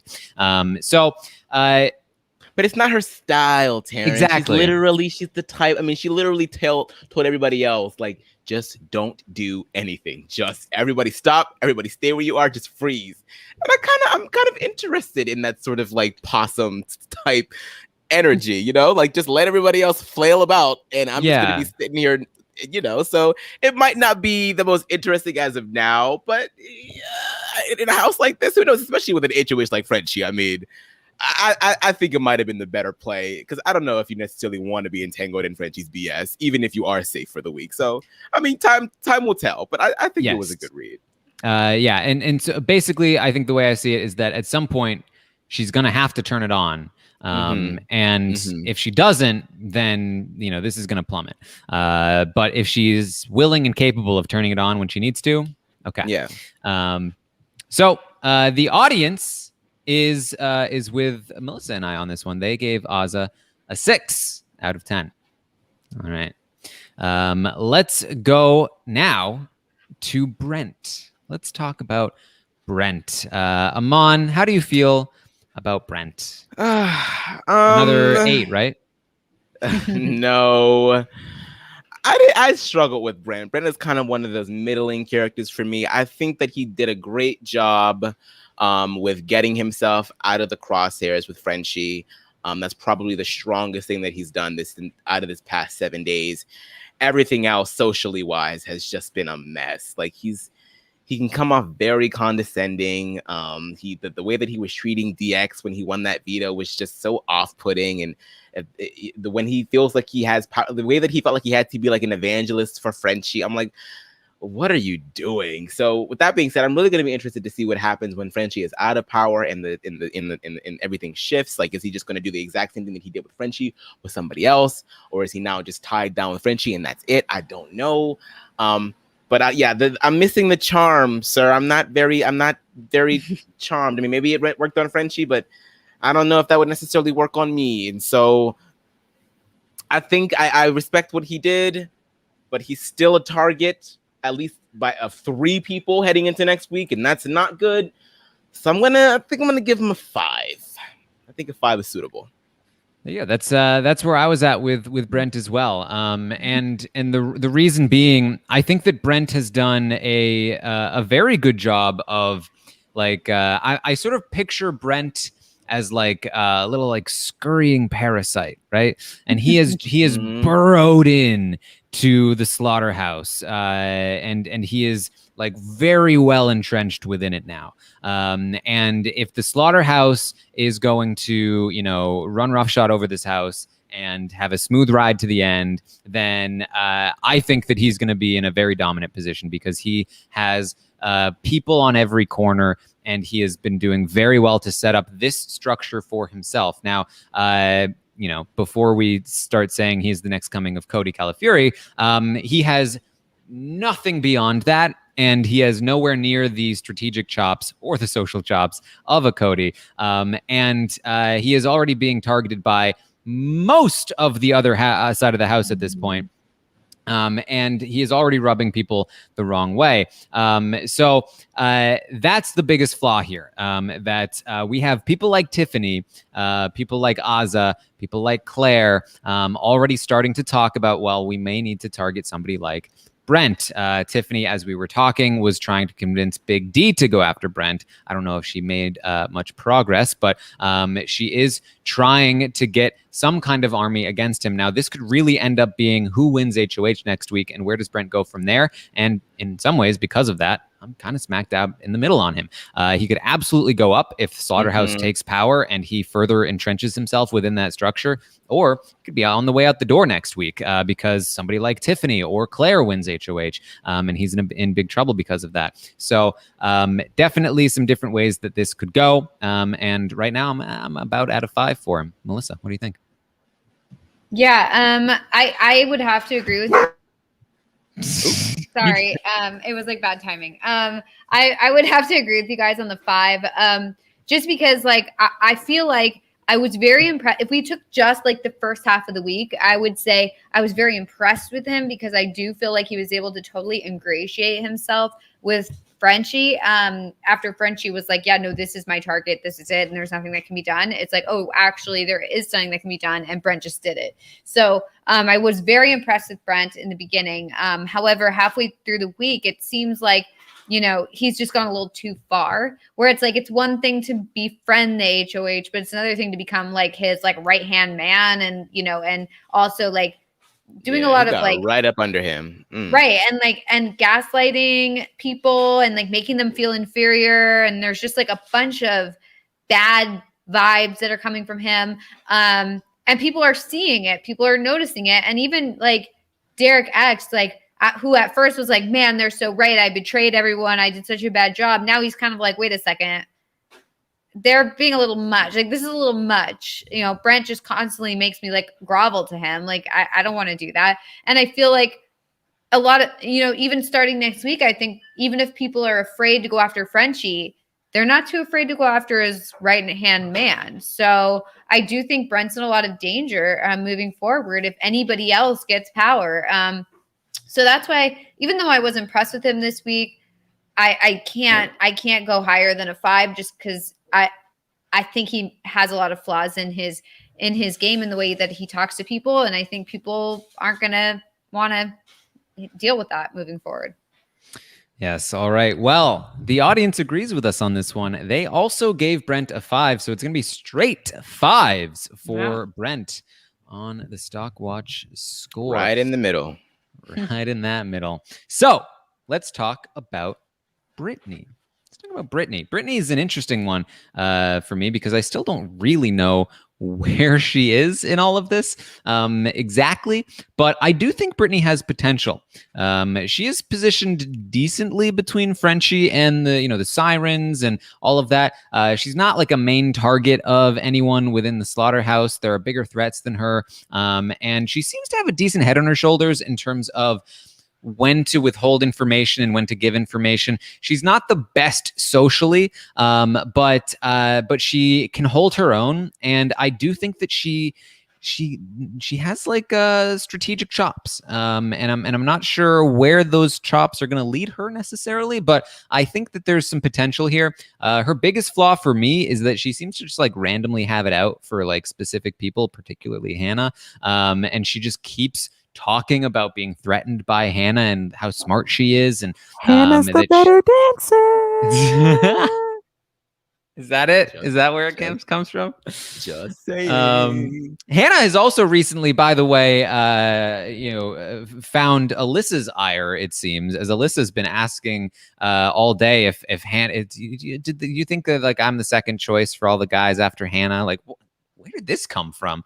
But anyway, she is also kind of an easy out for somebody who's looking for like an easy nomination. But because of that, I think that she needs to. I think she needs to win something. I think she needs to start like getting some power. And I'm going to say this of a lot of people because there's a power vacuum right now. And whoever wins and plays it well is going to do well in the game. So if she can win something soon, I think that would be very good for her. Or at the very least, have a solid ally that wins power that she doesn't drift away from, like Frenchie did. And, rightfully so, again, with Frenchie. But she needs to get into some kind of true structure. She's in a couple of different groups, but she's not like in a solid place within them. So that's what I'm looking for with Brittany. So as I said, I do see some potential there. I also gave her a 6. That's where I'm at with Brittany. Melissa, what do you think? Yeah, I'm a little bit lower on Brittany just because I don't really know like what her deal is yet. I feel like I thought that she was doing pretty well in getting in with certain groups, but now I kind of feel like she's kind of faded into the background, and I don't really know if she's actually connected with these groups. I think that she has like kind of like a misperception of how other people perceive her, because she was talking about how like she's really afraid that people are going to think she's like a comp beast and stuff, but like she hasn't won anything. And like, and you were just saying literally that she like needs to win something, and I'm afraid that she's going to be like, oh, I don't want to be perceived that way, so I'm really not going to like go for these competitions. Like, I don't know, I just feel like that would be a really big mistake on her part, to just be afraid that people would think that she was a comp beast, so she's purposefully not going to compete the way that she should. So I don't really know how I feel about her. I like that she's gotten in with some of the girls. I think that's good. But at this point, I just don't feel like I know enough about her and her strategy to really go up or down on her. So that's why I'm just going to come in at a flat 5. All right, Aman. Yeah, I know. I agree with you, Taran. I'm at a 6 with Brittany. She seems to just pop up on the feeds offering advice for everyone else's game. And it's like, girl, what are you doing? You know what I mean? So she is laying low. So that's always good in the beginning. Her name isn't really popping up, but she's also not, her name also really isn't popping up in terms of alliances. I think that out of all the alliances that we have going on, she's in what, 2 of them? 1 of them. Because she's in the Kisses, right? And we're not talking about that. We're not talking. That's not Sirens. real, Taran. She's in Sirens, and that's about it. Whereas all these other ones are popping up. So can I just call it FK? Just call it. Hopefully, we don't have to call it anything that moving makes forward. it even worse. That sounds like it's. Oh no. I don't like any of them. I worry for her a little bit. I think it's interesting that she did the exact opposite of what most of us were expecting her to do, because based off of all of her casting footage, her preseason footage rather, it seemed like she was going to be a bit of a talker. And she does talk, she can talk, but she's very laid back, and she's not really, offering too much right now. So I need her to put her foot on the pedal a little bit, and then we'll see what happens. So I'm going to give her a 6.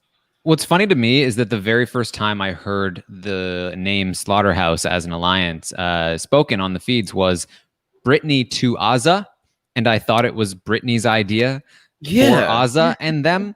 And now neither of them are in any of the Slaughterhouse permutations. It's literally it's every year. There's always the Destiny's Child alliance every year that is just rotation. You just never know who's going to be in it on any given day, and the next thing you know, you're out. You know what I mean? So it's very that. Also, free Brittany. All right, so Brittany got a 5 from the audience, agreeing with Melissa on this one. So there we go with Brittany. Melissa, where are you on Christian? I don't really know, to be honest, because I feel like we can't really know where he truly is in the house because he's safe. Like right now, I just feel like it's like if he didn't win that wild card competition, he would be nominated, possibly going out the door. Who knows what would happen with veto? But also at the same time, like now that he won the wild card competition, I think that people are looking at him as a huge threat. I mean, he wins a bunch of competitions. He's a dangerous character out there. So I am worried for him moving forward because I do think he kind of has to like win out. I don't know if he's truly in the slaughterhouse. Like I know that he, I guess, is part of the final version of it, but like I don't know if Frenchie would actually like want to keep him around. I feel like I'm worried about him because I think people will try and target him, but at the same time, maybe he'll just win everything and then he will never have to worry about it. So I also don't know like how his strategic chops are. Like I don't really know if he is actually good at the strategy because I haven't really been watching him talk game at all, really. So I feel very middling about him, and I'm going to give him a 5. All right. I'm a lot higher on Christian. And I think primarily because I genuinely see him as by far the biggest comp threat in the house. He has won in my... there is a way that you can look at things where Christian has won every single competition that he has played in, from the initial puzzle to the team puzzle that he got like 2 attempts in before anybody had won. 2 attempts that his team botched, and then got another like 2 before anybody else, or before everybody else managed to finish their 1. He was very good at that, even though he technically lost it. It wasn't really on him. And then he went on to win the wild card competition. He has performed very well so far. Even just the way that he talks about competitions and like challenges, he thinks very strategically about that sort of thing. He always has some sort of edge, some sort of strategy that he's working on when competing in those things, not to mention the fact that he's obviously very physically fit, has, great, all kinds of, athletic ability. And as we've talked about, like basically practices crapshoot carnival style games at home all the time. That was in his intro package. So I think that he's a huge threat to win a lot of these competitions. And on top of that, he's not a target at all anymore. Brent had tried to target him, and thus Frenchie tried to target him. But after that failed, he managed to talk them both, first Frenchie, then Brent, out of targeting him.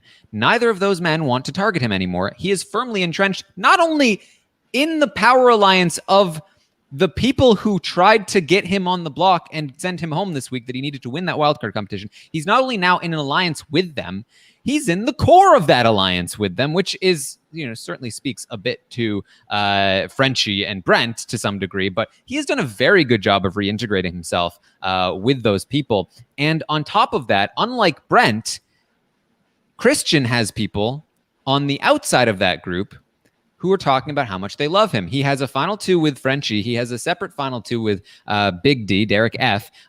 Derek F really likes Christian, has talked about it with other people like Tiffany, who also loves Christian. He has the support of some of his teammates like Xavier, who shouldn't really be supporting Christian at this point since Christian has been kind of bad-mouthing Xavier. He has the support of Sarah Beth when she shouldn't really be supporting him considering he's in a major alliance that she's not a part of. And he has been winning Alyssa over to his side as well. I think this guy is incredibly dangerous in this game. And for that reason, I gave him a 7.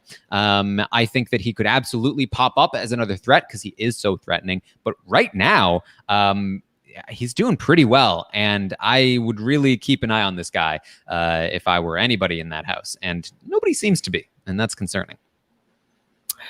Yes, I agree. I also gave Christian a 7. I think being in the Power Alliance, where you're going to have the majority, assuming that Travis goes home. You're really set up very nicely. I mean, Derek, it's not really coming for him. Xavier's not really coming for him.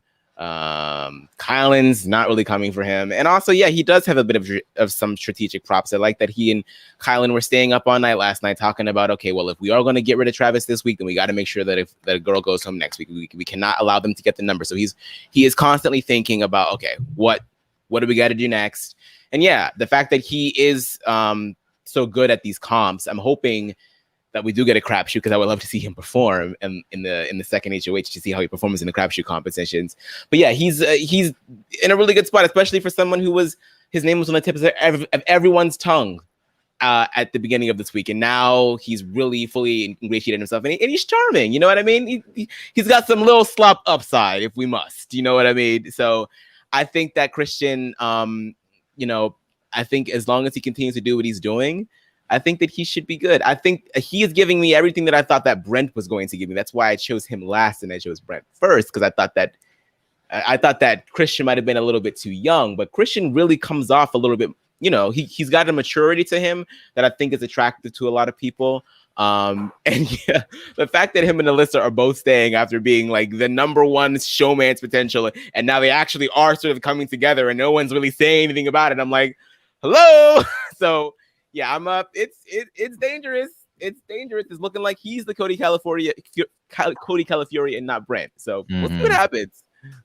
Yes. Interesting. I'm just not seeing it. I don't know. I don't really see him as being, I don't know, maybe it'll happen eventually, but from my perspective, like, I just feel like the only reason he's not being talked about as a target is because like he couldn't be targeted. He like won that wild card competition. He can't compete in any wild card competitions moving forward. There's been talk that he has said he's not going to try and compete very well because he doesn't want to win a bunch of comps and be seen as a comp threat, which I think is a bad move on his part, because I do think that they'll like kick him out the second that they get a chance to. I think people still see him as a physical threat and they're worried about him. And I think that a lot of these, like, I mean, I guess part of it comes from the fact that I don't see the Slaughterhouse as being like full on, like, this is a real alliance that we have to be super worried about. I feel like right now we're worried about it because Frenchie's in power. But like, I do think that like next week, like, I don't know, like if someone else outside of the Slaughterhouse, like if someone inside the Slaughterhouse wins next week,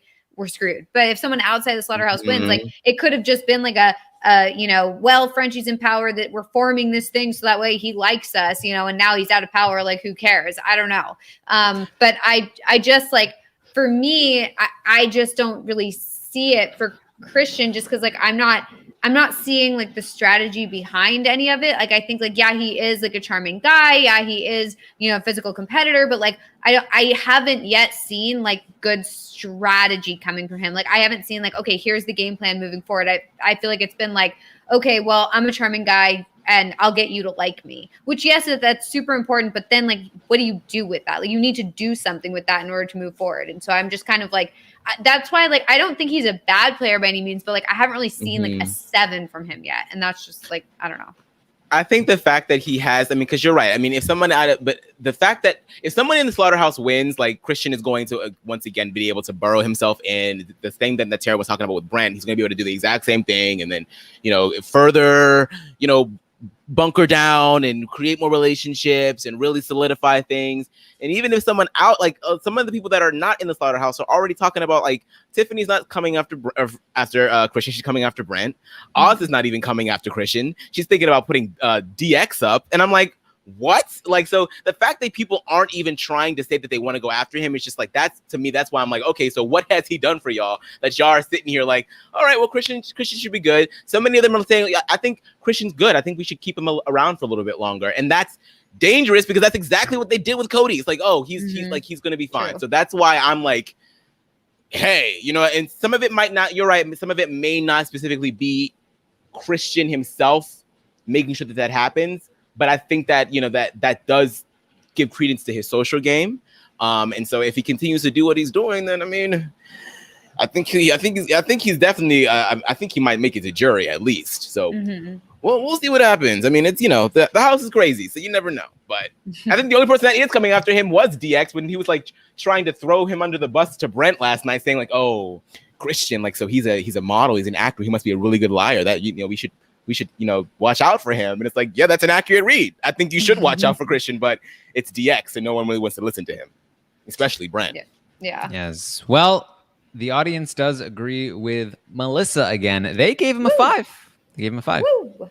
So hey, and I would have every single thing matching up with the audience if I had just stuck with my initial instinct for Alyssa and given her a 4. But you know what? Oh, well.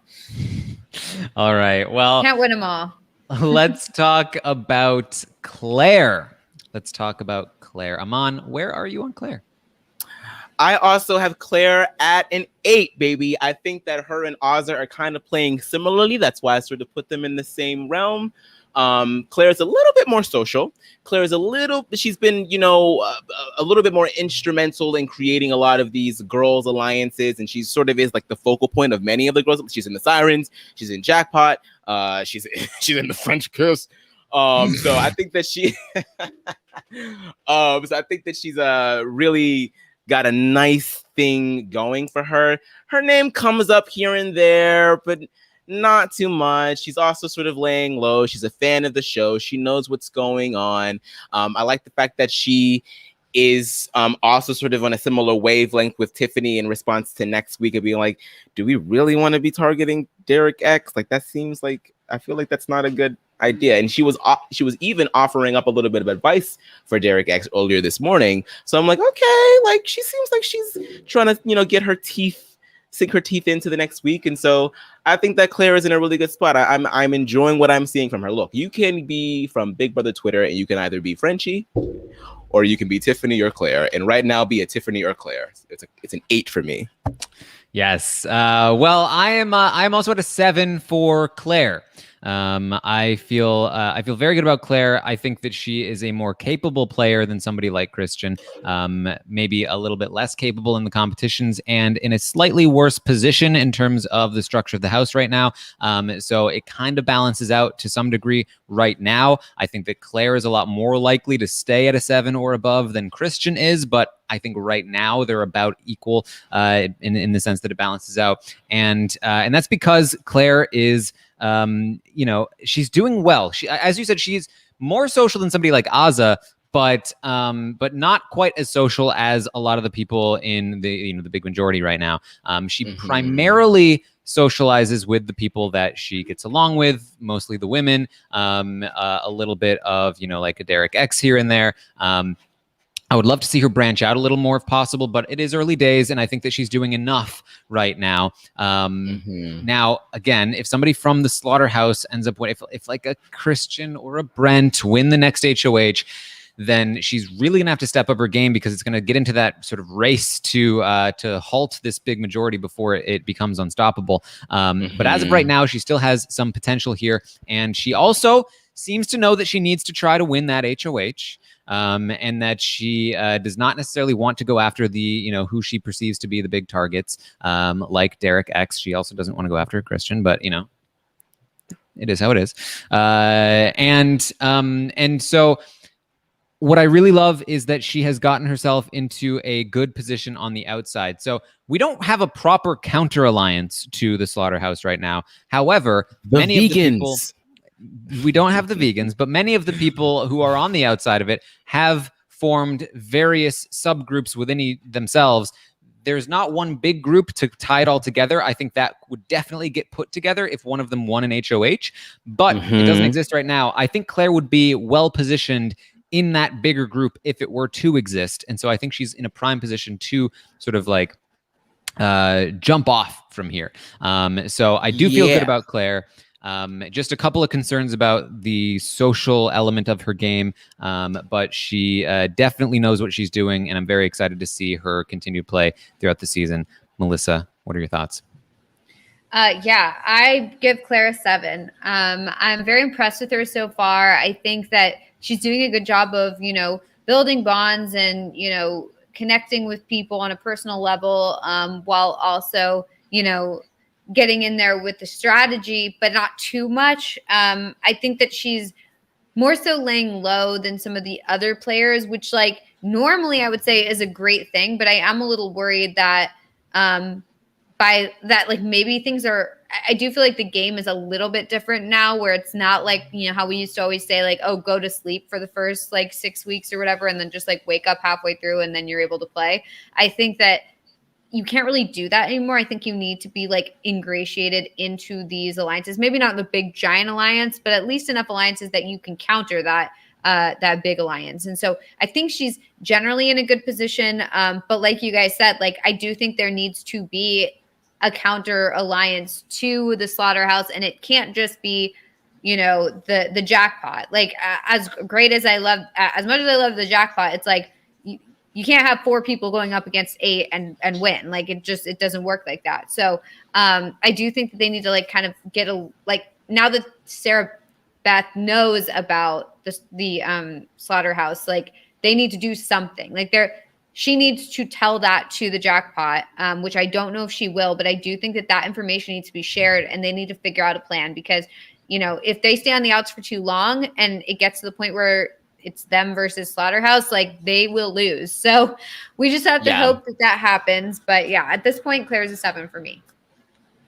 All right. Well, the audience is a little bit lower on Claire. They gave her 6 out of 10. Wow, that's supposed to be your girl. Damn. I know. I'm kind of surprised. I honestly thought they'd go higher.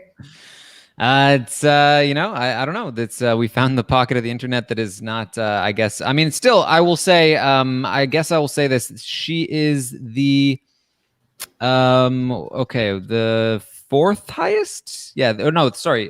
No, yeah, there are 3 people above her in the ratings. One of which was really high. Was Azza. They actually rated Azza slightly higher than Claire. So interesting. there you go.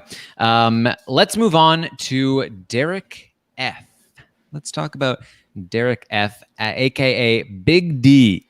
And this is an interesting one for me because I think that Big D, he's in a good spot.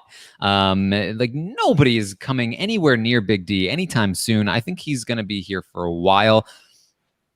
But he is so messy. And I just don't know that I see a winner in him. I just don't know that he has that gear.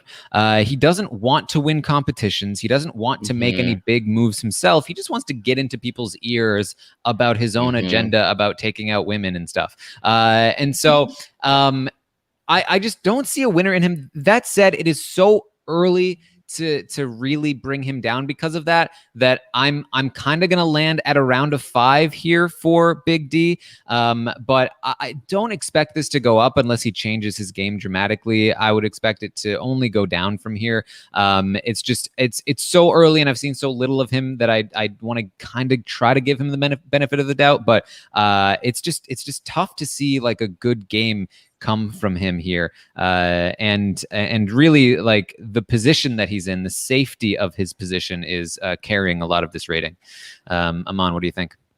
Yeah, I have him higher strictly because of the fact that he is so well insulated. I put him at 7, but I do worry a lot. It's a very low 7, if that makes sense, because I just remember watching him having the conversation with Azza about like, all right, they were like preparing dinner the other night, and he's like, okay, so which girl do you want to get out of here? Because one of y'all got to go. And I'm like, that's not how you talk to somebody that you want to, you know, work with. And like, granted, like, yeah, they're in the cookout or whatever. There's a level of familiarity there, but it felt very much like, yeah, it seems like he's really depending on getting in ears as opposed to winning power himself, which is a viable strategy. But if you're going to do that, then you need to be able to finesse people. And I don't necessarily know if he's able to do that quite yet. I think that even Oz's response didn't really seem gung-ho. She kind of seemed reluctant to even answer his question because he was so forceful with it.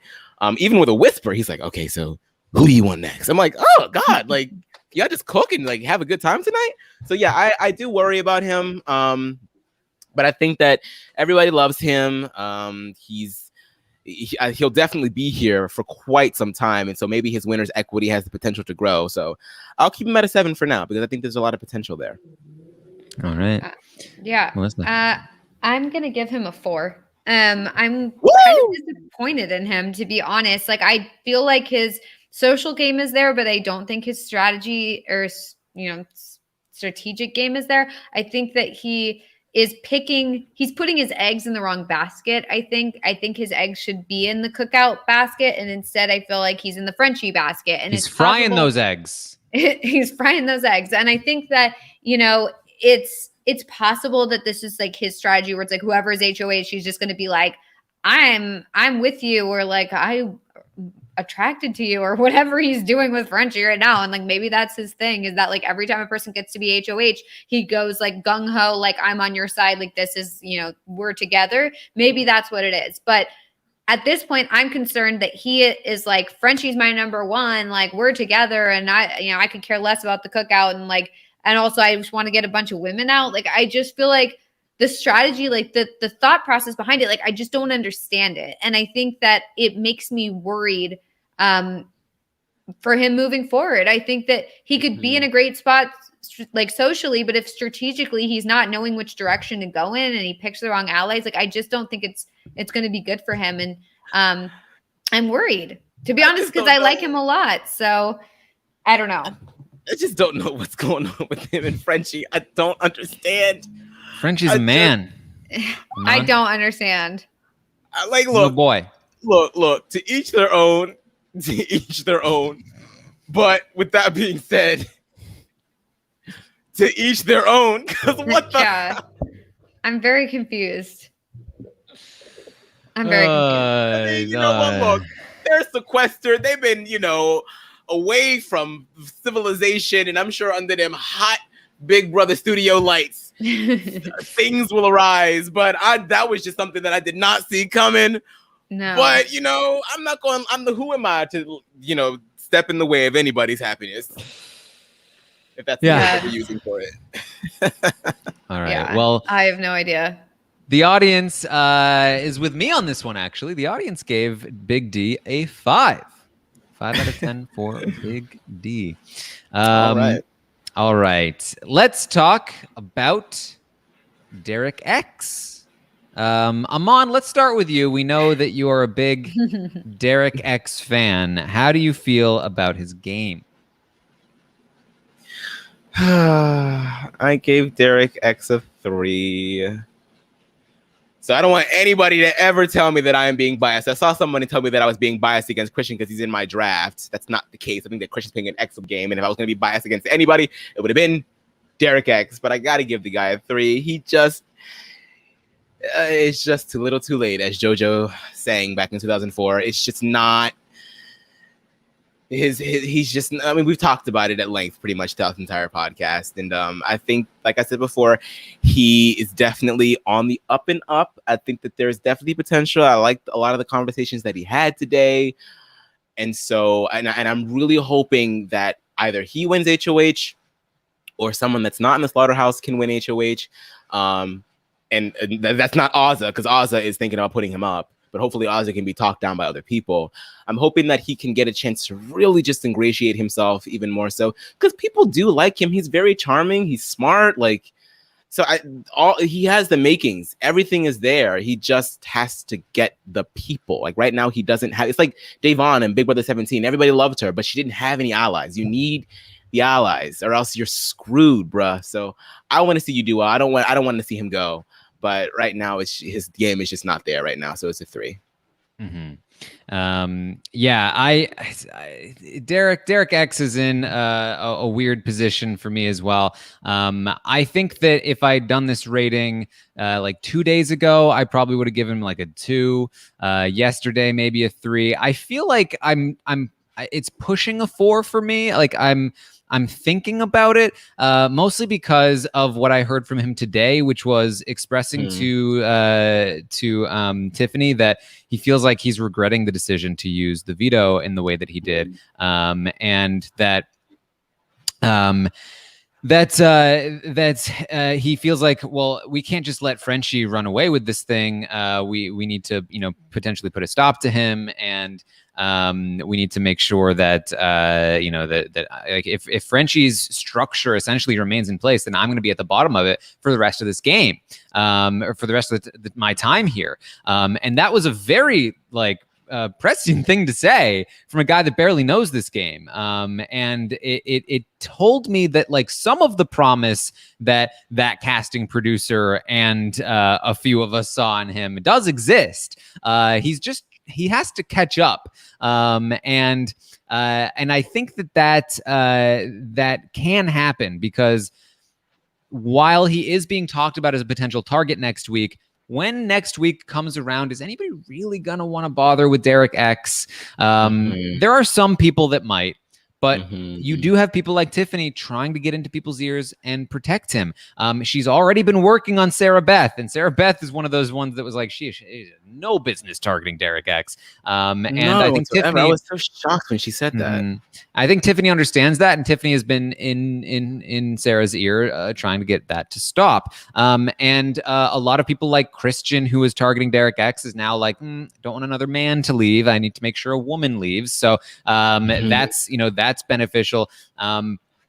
So, I'm tempted to give him the 3, but he is obviously a lot safer than Alyssa right now. And I do think he has some upside that Alyssa may not at the moment. And so I am going to give him the 4. It's barely a 4, and it might be too generous. And I may look back at this and be like, I was just too hopeful because I like the guy. But, I think that there's some potential here. And I'm hoping that because he is with Tiffany and she has been like tutoring him on the game, that this improvement that I saw today can continue. And so that's my read on it. And I'm hoping for it. I'm expecting it. I'm going to give him a 4 for now, and we're going to see where that goes. Despite the fact that, I spent all this time talking it up, which is why I'm up at a 4, but there's a lot of negative to talk about when it comes to Derek X. Not first of all is using the veto when I don't think he should have, the fact that he got himself in this position to begin with, and all kinds of things regarding his social game, his strategic game, that he is not doing particularly well. He doesn't know the game very well. There's a lot of reasons to be down on his game, but I also think there are a couple of things that we can be kind of optimistic about, and so that's why I went with a 4. Melissa, what are your thoughts? I agree. I would give him. I'm going to give him a 3 because I think that's a 3 with the potential to go up, because you guys are right in that, like, just now, more recently, we've started to see him kind of regret some of the choices that he had made and kind of understand, like, it seems like the wheels have started to turn where it's like, oh, like moving forward, I think I know what I did wrong, so I cannot do that again. At least that's the hope. And it kind of seems that way. And I also think that he sees through Frenchie and Brent's antics. I think that even though he's been sitting there, like, groveling at their feet and saying, like, I know I betrayed you. I'm so awful. I'm the worst game player ever. Like, please forgive me. I think that he also, like, when he's talked to other people, like in retells of the conversations, like, it does seem to me that he's like, he recognizes that they're kind of laying it on way too thick, and that, like, he's just saying what he knows that they want to hear, and he knows how to, like, appease them. So I do think that I could see moving forward that he does better. However, like, I really just can't go above a 3. I mean, he's made so many errors in 1 week.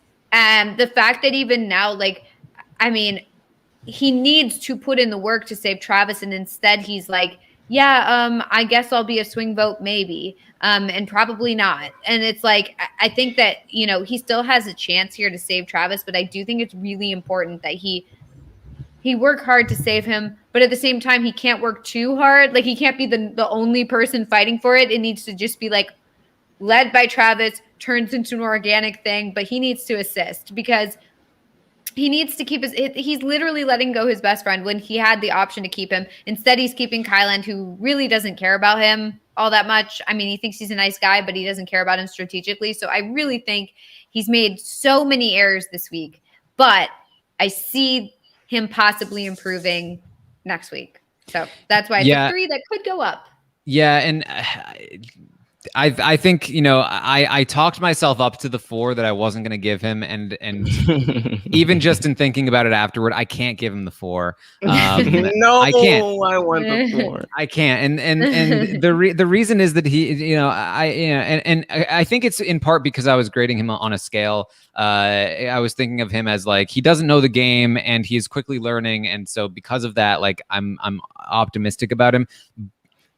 But he made one of the worst mistakes you can make in the early portion of the game, and you can't go above a 3 for that. Abandoning an ally, not only abandoning but like actively putting your ally in harm's way is just right. Like you are the reason. You know that your best friend and best ally is going to go on the block if you use this veto, and he uses it anyway. There's a difference between like, oh, I lose my ally because he's on the block and I can't go against the house because it's it needs to be unanimous. It's the first week. Like there's that thing versus like I have the veto and I get him put up. It doesn't matter. Kai doesn't care about him. But Kai doesn't care. But also, why did he promise him? But why did he promise? Like he shouldn't have promised him.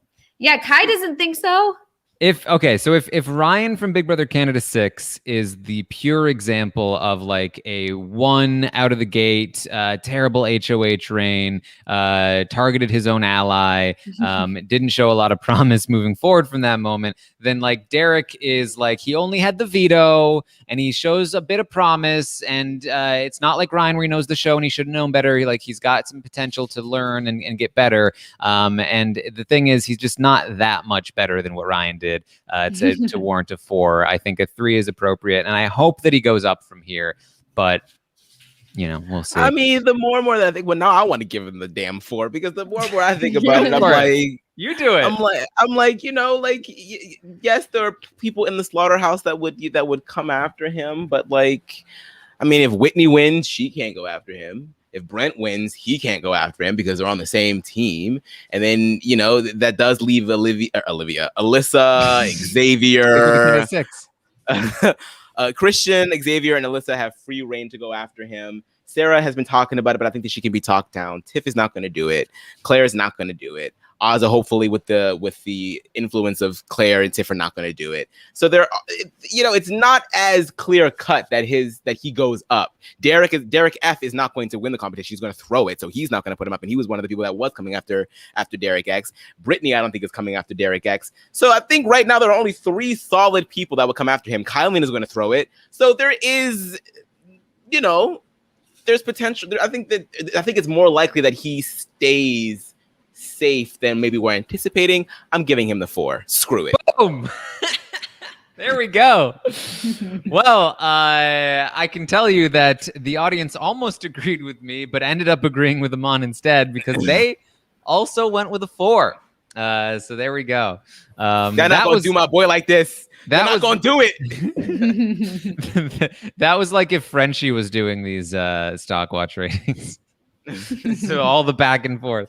Yeah. All right. So speaking of, let's talk about Frenchie. Let me get the audience out of the way on this one. The audience gave Frenchie a 2, the lowest rating so far. A 2 for Frenchie from the audience. Melissa, how do you feel about Frenchie? This is a tricky one, I have to say, because like I do think that he did pretty terribly on his first HOH week. I think he made a bunch of wrong moves. I think he, made himself look like a total hypocrite. At the same time, like it feels like everybody in the house is falling for it. Like I feel like they're still like on his side and want to work with him. I feel like even after the fact, like I haven't heard a lot of like, oh my God, we got to get Frenchie out of this house. I've heard a lot of like, let's get Brent out. I don't know if we can target Frenchie. And I don't know whether that's like, okay, Frenchie is HOH still, so they just don't want to like upset him or whatever because like he can still kind of control the votes. Or if it's like genuine that they really don't feel like they can target him next week because they feel like he's too protected. They feel like he's too powerful, whatever. But it seems like it's going to be okay for him next week. I don't feel like he's an immediate target, which is a little concerning to me, I guess. But, I mean, we can't discount the fact that everything was bad for this week for him. Like it just was all wrong. It was all bad. There was no strategy there. It was really just like whichever way the wind blew and who was the last person to talk to him. And he was convinced by literally everyone of everything. And then he also was like very condescending to Derek X and to others. It was like, what is going on here? Like, I just like, I didn't understand the strategy behind any of it. It all seemed to be very emotion driven. So don't love that. And don't love the idea of him moving forward in the game. You know, I don't really have a lot of faith that strategically he's like all there. But I don't feel like I could give him a 2 like the audience did, just because I do think people would like to ride with him in the future. Like, I think that they want to go far with him, and I'm a little worried about that. So yeah, I think because of, I think his moves alone, I would bring him way down. But because of the way the house is reacting to him, I can't bring him as low as I would like to. And so I'm going to have to give him a 4. Yeah, that's honestly where I am as well. And this is sort of the opposite of the Alyssa rating for me, where like I think Alyssa is like base probably like a 6, but her position is putting her in at a 3. Frenchie to me at a base is like a 2 at best. And like he clearly has so little potential as a player, but winning the first HOH is so unbelievably powerful in this game. And the fact of the matter is, he hasn't done as bad as he could from this point, right? Like the worst first HOH reigns in terms of the positioning it puts the HOH themselves is when they take a very hard stance, they put up 2 people, and then the house revolts against them, and they are in the minority, you know, going out of that week. And they are a big target going out of that week because they're the biggest competition threat in the minority. That's the worst place you can be as an outgoing HOH. And that's not where he is. He is in the majority coming out of this week. Even if the slaughterhouse fails, he's still in with the people not in the slaughterhouse enough that he's certainly not a target. And he's surrounded himself with people who are considerably bigger threats than him.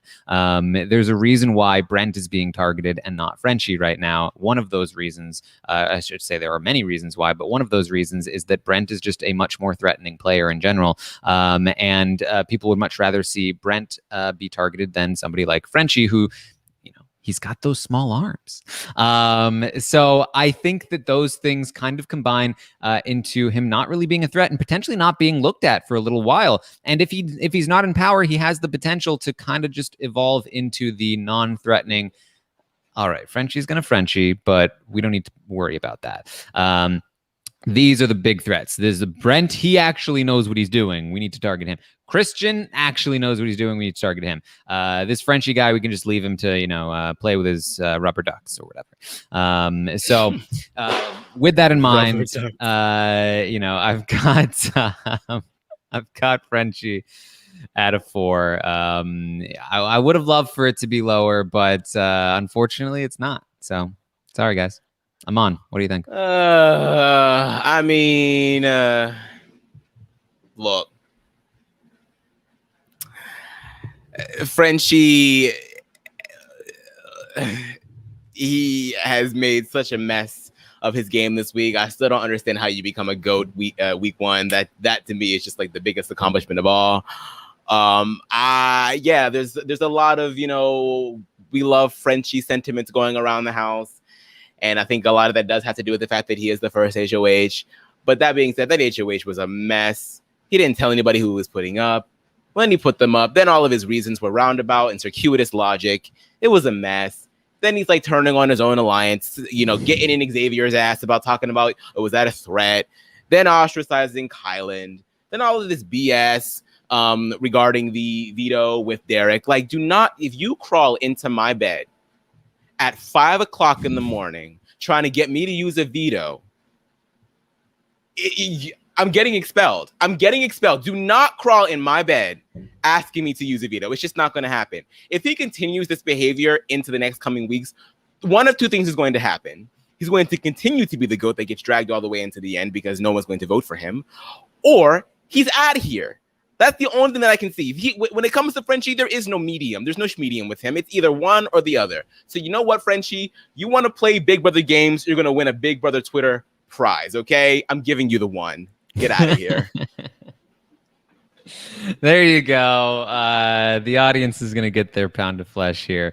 And there it is for Frenchie. A 1 from Aman. Let's move on to Hannah. Let's talk about Hannah. And honestly, I'm totally lost on Hannah. I have no idea. Me too. Yeah. Like where do you even go with this? I think can go that she. first. Go ahead. Well, I totally agree. I don't really know what to do for her. And honestly, like when I don't really know, I usually just tend to like give a 5. However, I do feel like she's not involved in any of the main alliances, like even the smaller ones. I don't really feel like she's involved in really any alliances. And the fact that people are and normally it's like, okay, well, she has time. It's only the first week. But the fact that people are already talking about targeting her is concerning, especially because she's not really doing anything. So it's like, well, what are you targeting her for? So yeah, I don't really know like what her deal is. I don't feel totally neutral on her. I feel like I'm a little bit leaning negative just because she's not really involved, but also being targeted, which doesn't really make sense, but that's the way it is. So I'm going to give her a 4. Yeah, I'm feeling somewhat similarly. I was leaning toward like a 4 or 5. I think just for uncertainty alone. But I have heard a lot of people talk about Hannah unfavorably. Like she doesn't really have anybody that likes her even. And So I think that strange. she's so easy to throw up as a nominee next week. That I think I do have to go with the 4 from Hannah. I would love to see this change. I do think there's potential there, but I've barely even seen her play the game, so I don't know where else to go from here. Aman, what do you think? Well, I'm not going to give her a 4 because I have DX at a 4, and I think that she's in a better position than DX. So I'm going to go ahead and give her the 5, but I agree with everything that you guys just said. I'm not really sure what's going on. I'm not really sure what the disconnect is. It could be her age. It's why I was sort of hesitant in choosing her for my draft. I think that Hannah is just cool. I think Hannah is a really cool kid. I think that she's really smart. She dances. I think that she has this aura about her that I think might be off-putting to other people because it might seem that she's just, I don't want to say that she's like conceited because I don't think that is necessarily that vibe, but I don't think that she is out here trying to, be out for the camera. She's not trying to grab attention. She's just very self-assured and maybe her personality just isn't vibing with the house. But I don't think it's necessarily a negative personality. I think that she is who she is, and she's playing the game that she sees fit. And I think that might be a little bit threatening for other people because maybe they expected something different from her. Maybe they expected her to be a little bit more, oh, be my friend, let's talk. But she's really not doing that, and so people might get threatened. But I think that there's still some potential there. I mean, she did sort of, get into a bit of a conversation with French Kiss. I hate for that to be like the first bit of alliance talk that we see from her. What a low bar that is. But I still think that she's in a better position than some of the other people in the house. She is an easy nom, depending on who gets the HOH. But there are still people that are coming after DX before they come after her, which is unfortunate. So I'm going to give her the 5. All right. The audience, it's a close one, but they do agree with Aman on this one. They gave her a 5. 5 from the audience for Hannah. Let's talk about Kyland. This one is another tough one for me, less because there's a lack of information and more because there are a lot of good things to his game. Position-wise, he's in the Slaughterhouse. He's in with the Cookout. He's got Sarah Beth as an in with the women. He's in a great spot. He has people falling over themselves to work with him and trust him and give him information. But what he has done with that information and those people has been very frustrating. I don't love the decision-making coming from Kyland. And I do not trust him in the game to make good calls. Now, I don't think I can go as low as a 4 for him. I think that he has caused a lot of the trouble that he has been in but he did have somebody willing to use the veto on him. He almost got targeted, but he had people willing to use the veto on him. He is a potential target moving forward as well. But I think his overall likability and position are strong enough to give him at least a 5 from me, despite a very rough first week of action from him that I really was not much of a fan of.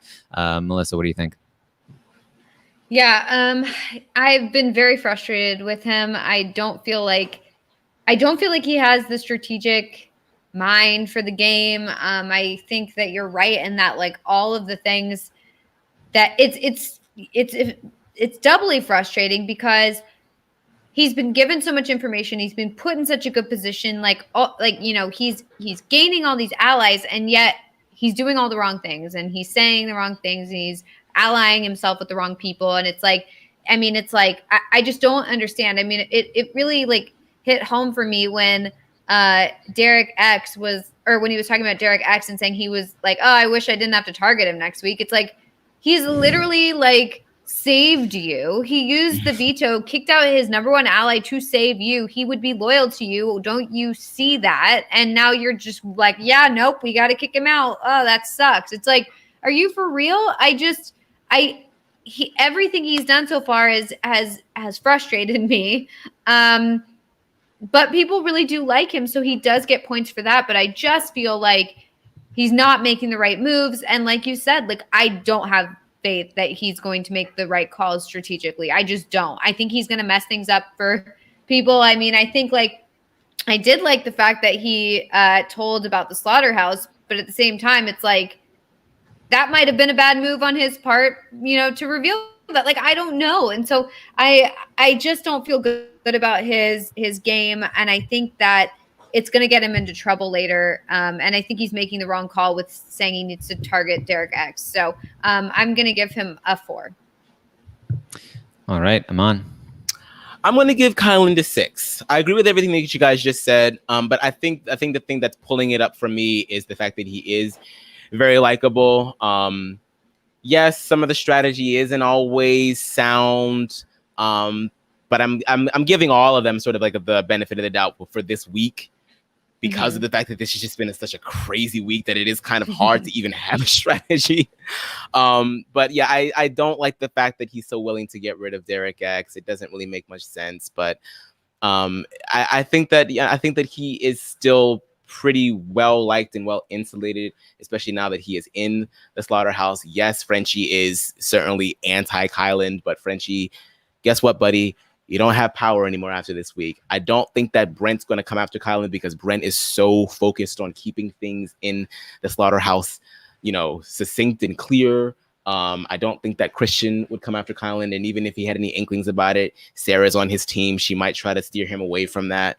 And then, I think that there's still some room for him to sort of, get his sea legs working and maybe, putting something together, especially with the other side of the house, if they are so anti-Kylan. So, yeah, he was my first draft pick, and I won't say that I'm regretting it entirely because I think that there is something there, but he's not giving what I thought he was going to be giving.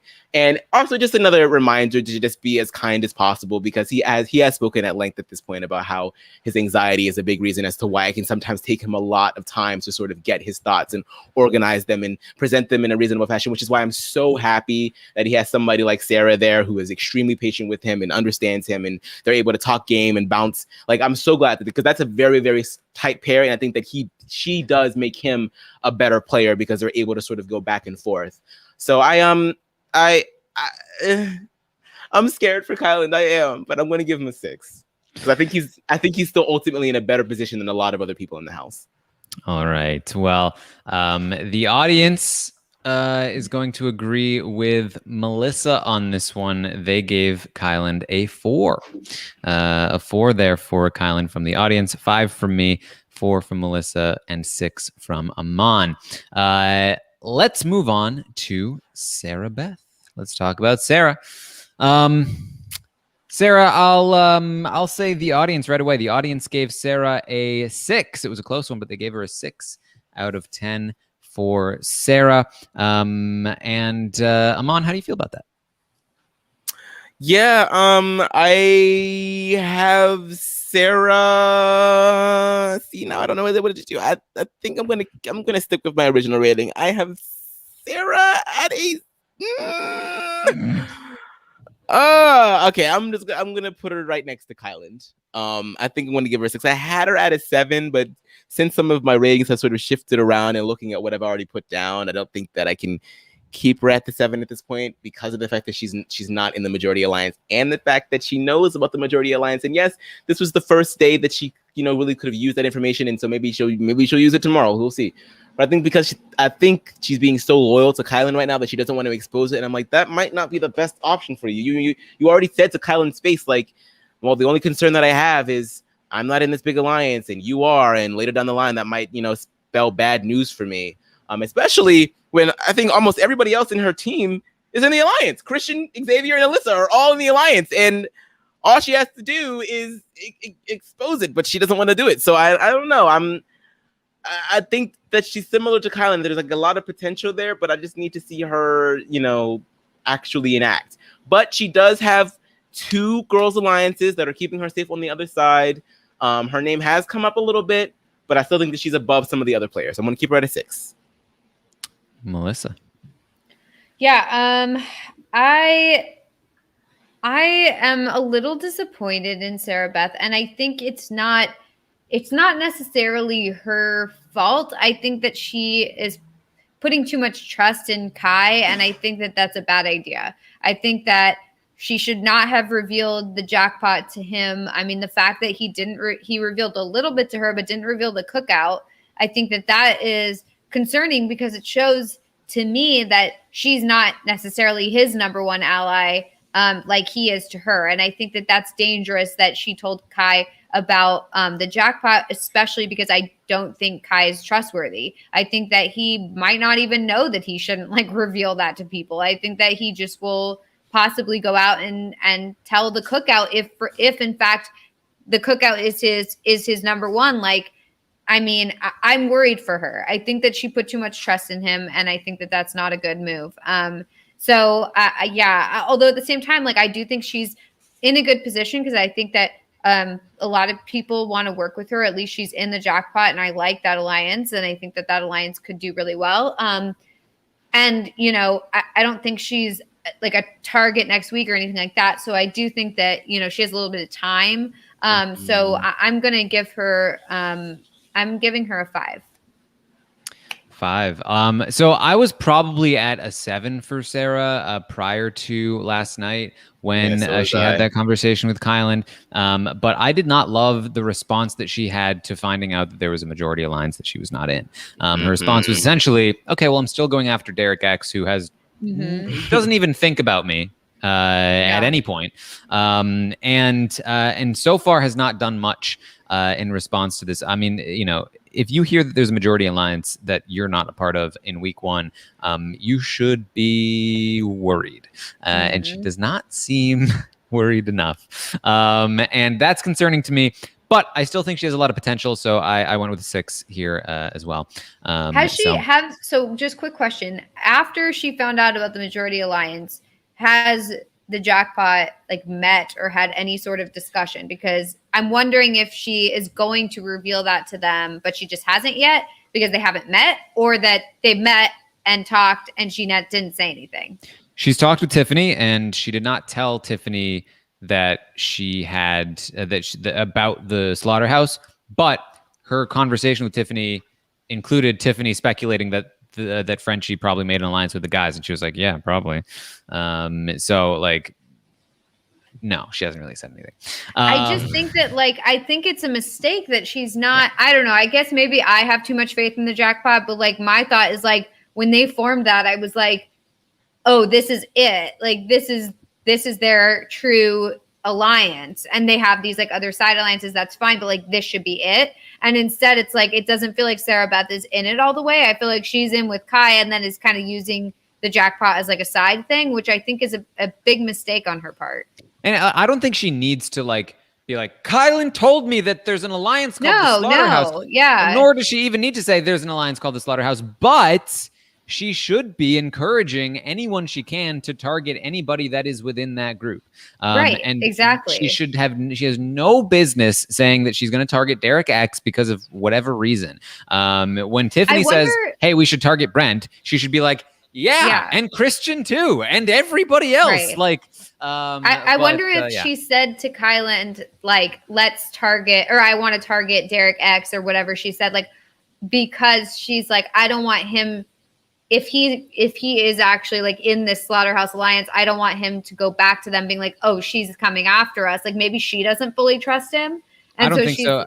She mentioned targeting Derek prior to the conversation with Kylan with Jackpot. She talked about it after the conversation with Kylan with other people. Like, Derek X has been the person that she is telling everybody she's going after.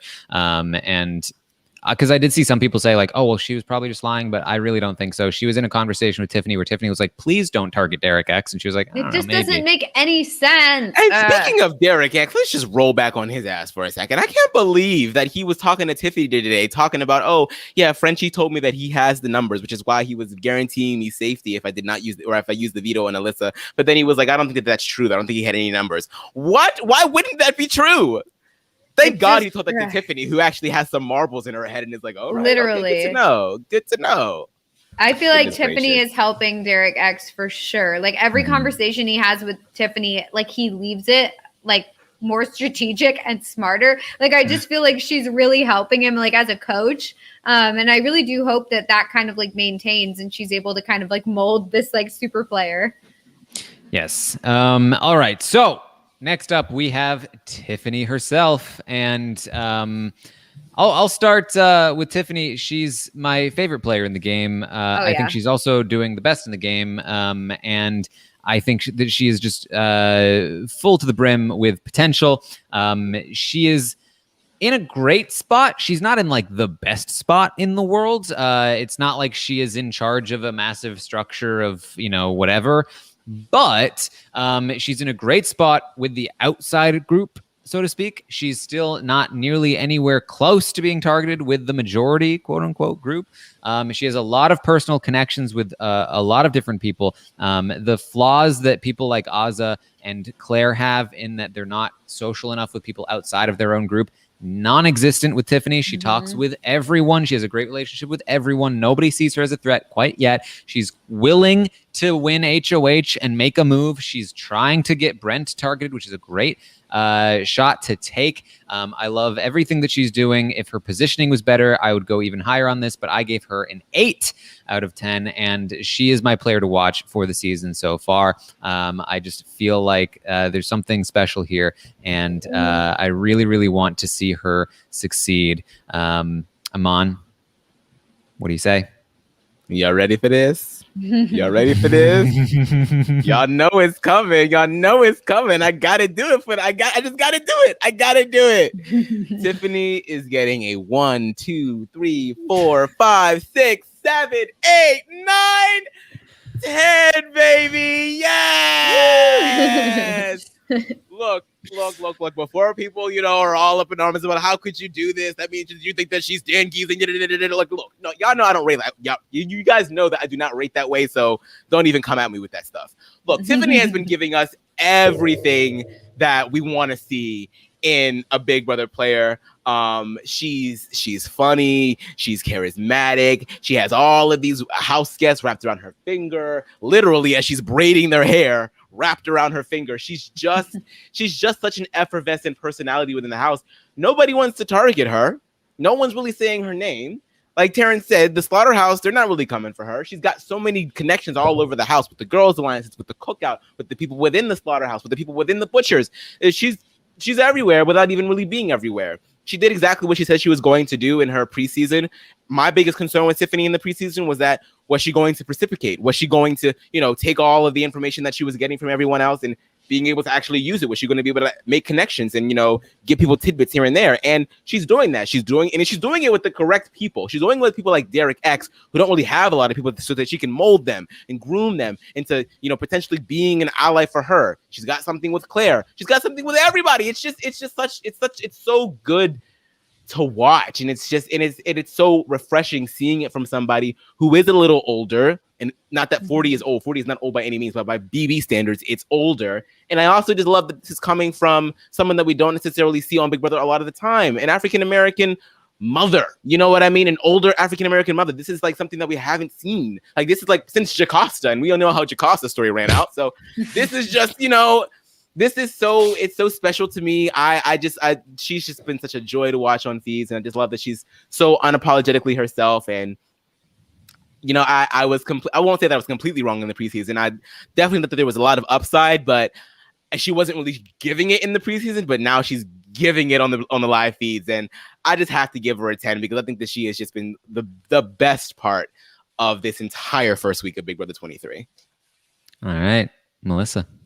Yeah, I absolutely love Tiffany. She's my favorite player right now. I think that she is she really gives us everything we want in a player. I mean, she's strategic. She's a super fan of the show. And she's so entertaining and funny. And I just love everything about her. I always want to watch the feeds when she's on.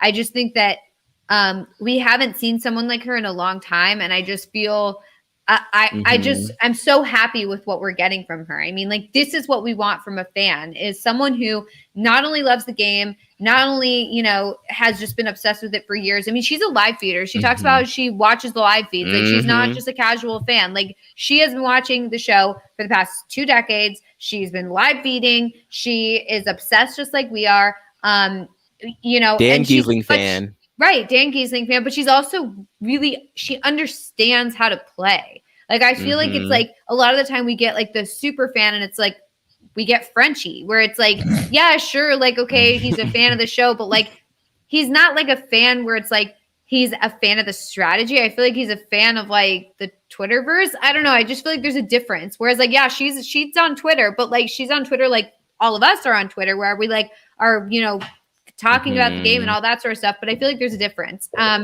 And so I just absolutely love her. I think she's doing so well. I think that, you know, like we all said, I am a little concerned that, you know, she's not in the majority alliance, which, like, I'm actually glad she's not. Thank goodness she's not, because then I'd be like annoyed. But like, I'm glad that she's not. But at the same time, it is a little concerning, just because, like, we need to make sure that she's not only in these small side alliances, that these small side alliances can kind of join together to defeat the major alliance. Like, that's what we need to make sure happens. And I don't want her to just kind of like fade in the background, which I don't think she will. But, you know, and, you know, like, and I said it earlier, like, every conversation she has with somebody, I feel like she makes them a better player too. Like, I mean, like, especially with like Derek X and stuff, she like coaches him as to like, hey, like, I know you're new, like, but she doesn't do it in a condescending way. She does it in like a way where it's like, just like friendly. I don't know. Like, I just love everything that she does. But, you know, because we're so early and I don't know what's going to happen, I don't feel like I can really go that high.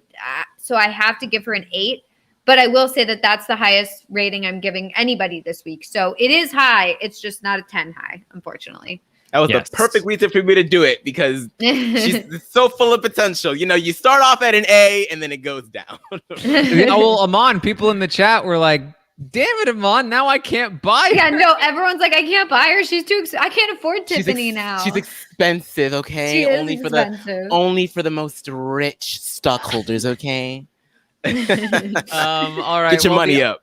The audience is with Melissa and myself on this one. They gave her an 8 out of 10, which is very high for the audience, especially this early on. So, all right, let's move on to Travis. Travis, I'll tell you, the audience gave a 2. This was the lowest rating across the board from the audience. I'm gonna have to, honestly, I don't know if I'll go as low as a 1 for Travis, but I'll go a 2 as well. I just feel like he has done very little to do himself any favors here. It's really, you know, he wouldn't be going home if not for a whole host of events that were outside of his control, including Christian winning the wild card competition, Derek winning the veto, and all of that. But he's done so little to prevent himself from being in this spot, and he's done so little to campaign to keep himself around so far. And he is looking like the most likely boot. So he's barely escaping a 1 from me, and it's going to be a 2. Aman, what do you think? Yeah, I normally I give players that are on their way out the door a 1, but I'm not giving anybody down where I put Frenchie, so I'm going to give him a 2. I think he's not being very proactive in getting himself out of the position that he's in. I mean, the fact that he was like in a huddle, like a hugging huddle with the HOH right before being renommed, it was just so. I was like, do you know he's about to push you in the block? Like, what are you doing? So it's he's in a really rough spot. I mean, there's still the potential that he could wiggle his way out of it if people decide to create a counter alliance against the Slaughterhouse and take one of the numbers out. Maybe there's a world in which that happens, but that I don't think he would be the person that would make that happen. It would be somebody like Sarah or Tiffany or Claire. Yeah, this man should have been like, Derek, I'm not giving you a job unless you use this veto on me. That's what he's like. Instead, he was like, that would be cool, right? I guess he just wanted to go back to Hawaii. Yeah, I'm giving him a 2 as well. I feel like he has potential. I feel like there are some like flickers of like, oh, he knows what's going on. Like he'll be like, wait, don't you think it makes more sense for you like not to use the veto? And like he'll like have these little like flares of like strategy where you're like, okay, wait, maybe he knows what's going on. Like, and I do think that if he were to stick around, he could pick up. I just think he doesn't know the game, and I think he could pick it up if he stuck around. But I think the issue is that he might just be out the door this week and not even get a chance to really learn the ropes of the game and improve, because I think he's a smart guy. I just think that he just doesn't know the game. I think he absolutely should have done something more to get Derek not to use the veto. I mean, he kind of just let it happen. He was like, well, that's unfortunate. I wish you wouldn't do it. But okay. It's like, no. You need to do anything that you can possibly do to get your ally, your best friend in the house, to not use the veto. Like, what are you doing? Like that should have been something. I mean, I think also like if Derek X is a little like on the fence about it, like the fact that Travis was so cool with it probably pushed him over the edge to do it, because I think that if I was like, hey, I might have to do this and it's going to put you in a bad spot, and they were like, it's okay, I'd be like, oh, okay then. But if they pushed back on me and were like, no, please don't do it, please don't do it, I would have second thoughts. I'd have third thoughts, And I think that really should have been his first priority. And then when that didn't happen, I think he needs to kick it into high gear to campaign. I know he's saying he's going to campaign starting tomorrow, but it's like, I get why it's like you don't want to like go too quickly and campaign too early, because things can always flip around. But I do think that you got to get started at some point. And I think waiting until the last minute, I don't like that who strategy. Are you scared of? Like, Frenchie doesn't have a vote. Like I know a lot of people do that. They're like, just wait until the night before, because otherwise you could flip it one way and then the night before it gets flipped again. But it's like you want to be the last person in their ear. But like, I just feel like I don't like that. I don't like that strategy. I think like get on it right away, start working people. It doesn't need to be like some big giant house meeting or something, but even just like getting initial seeds planted of like, hey, I should be here for your game. I'm going to be on your side. Like, let's like kind of go out and talk to people and get a lay of the land. Like he's not doing anything. I feel like Slaughterhouse to leak. I want it to leak. That's what I want to happen. I know. Cause I think that if the Slaughterhouse does leak, I think that could be really bad for Alyssa. So I think that Travis does have a chance. And that's exactly why I'm not giving him 1, because even though he hasn't done anything to help himself yet, I think he still has a chance. So, we'll just have to see how the campaigning goes. And that's that. All right, let's talk about Whitney. Melissa, you can start with Whitney. She's got herself in a like decent position with, Brent and with, Frenchie and all that, but like she doesn't have a good position anywhere else. Like, I just feel like nobody else really wants to work with her. I did see her like cuddling with Christian, so I guess that might be a thing. I don't know. Like, I didn't really stick on those feeds because I didn't want to. But I don't really know what she's doing. I'm kind of disappointed in her game so far. I think that she's not really what I expected her to be, unfortunately. But I think at this point, I don't really see a lot of people targeting her. I know her name's been mentioned a couple times, but I feel like people aren't going to like, I don't think she's that big of a threat that people are going to be like, we got to get her out. So yeah, I think I'm going to go with a 4 for her, just because like I'm a little disappointed. The audience agrees with you. They gave her a 4 as well. For me, I don't see a lot of potential in Whitney as a player. But she is in a decent spot right now, entrenched within the Slaughterhouse. She also does, for what it's worth, have people outside of the Slaughterhouse as well, including Tiffany, who is a fan of Whitney at the moment. And so I don't see Whitney going anywhere anytime soon, and that will give her the chance to do some things in the game. So for me, it was a 5 for Whitney. Aman, what do you think? I gave Whitney a 6 because of the way that she's set up within the Alliance. I think that she's in a better spot than other people in the game. I share a lot of the other concerns that people have. I know a lot of fans are up in arms about some of the comments that she made. I share those similar comments. I know we've sort of been talking about it ad nauseum this entire week. I hear that. But I think that she's I think because by virtue of the Slaughterhouse, I think that she's just, even if she's not necessarily a key member of the Slaughterhouse, she's still there. But I do think it's interesting though, because I think Tiffany did sort of name drop Whitney in saying that she could potentially put her up next to, who was it, Brent? She was circling between Whitney. No, you're right. Yeah. And Alyssa. And she was like, Tiffany was like, oh, I just hope that she would just, not get emotional. I hope that she would just take it as a game move. I wouldn't want her out, but I would put her up. So that's interesting, but nobody else is really putting her name out there. So I think that she's still in a really good spot. So I'll give her a 6. All right, there you go. Finally, Aman, kick us off here with Xavier. He was an interesting one for me too. I had him at a 7, and I didn't really, throughout this conversation, I didn't really have an inkling to put him up or down. So I think I'll probably just keep him there. I think, yeah, he definitely has just this whole thing with Frenchie going on, where Frenchie just isn't really a big fan of him, but oh well, Frenchie doesn't really have that much power going into next week. And so I think, he's another one of those people that is fairly insulated. He's also another one of those people that I think he's relatively inoffensive. I know that he sort of embarrassed himself a little yesterday with all the flirting that he's been doing. But I still think that people are more pro Xavier than there are anti. He's got the cookout, he's got the Slaughterhouse, he's got the butchers. So I think he's in a relatively good spot. And he's also got the King's Alliance, or King's team rather. I don't think Alyssa would come after. Well, Alyssa can't. Nobody can come after him. That would come after him from the Slaughterhouse. Like Christian can't come after him. Alyssa can't come after him.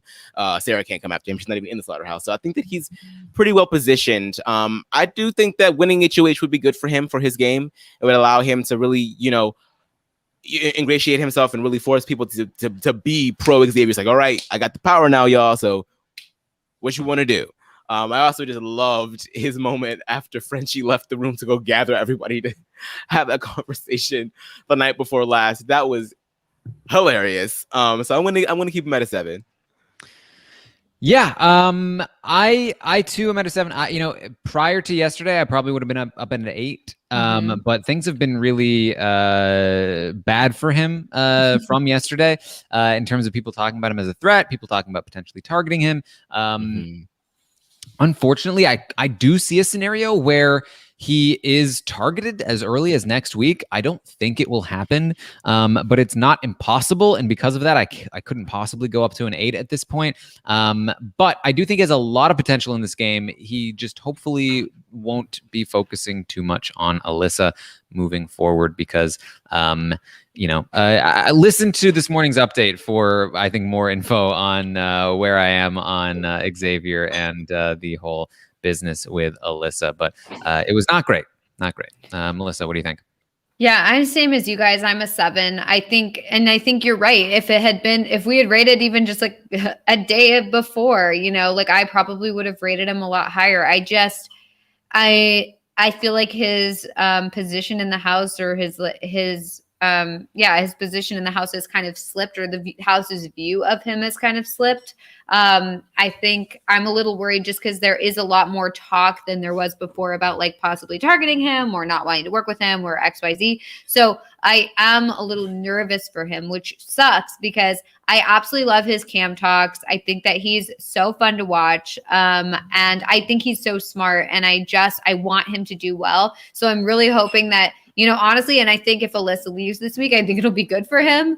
I think then he can kind of get his head back in the game because he needs to kind of forget her and kind of get back in it. So, I'm really hopeful for him, but I do think he's kind of slipped a little bit just in the past day. So 7.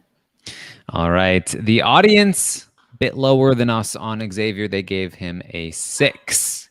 So there it is. Those are our ratings. What a night. Bit of a marathon rating session here, but we've got 16 whole players to talk about, and this is our first time talking about it. And it was a marathon of the first week. So truly, we're setting the baseline here.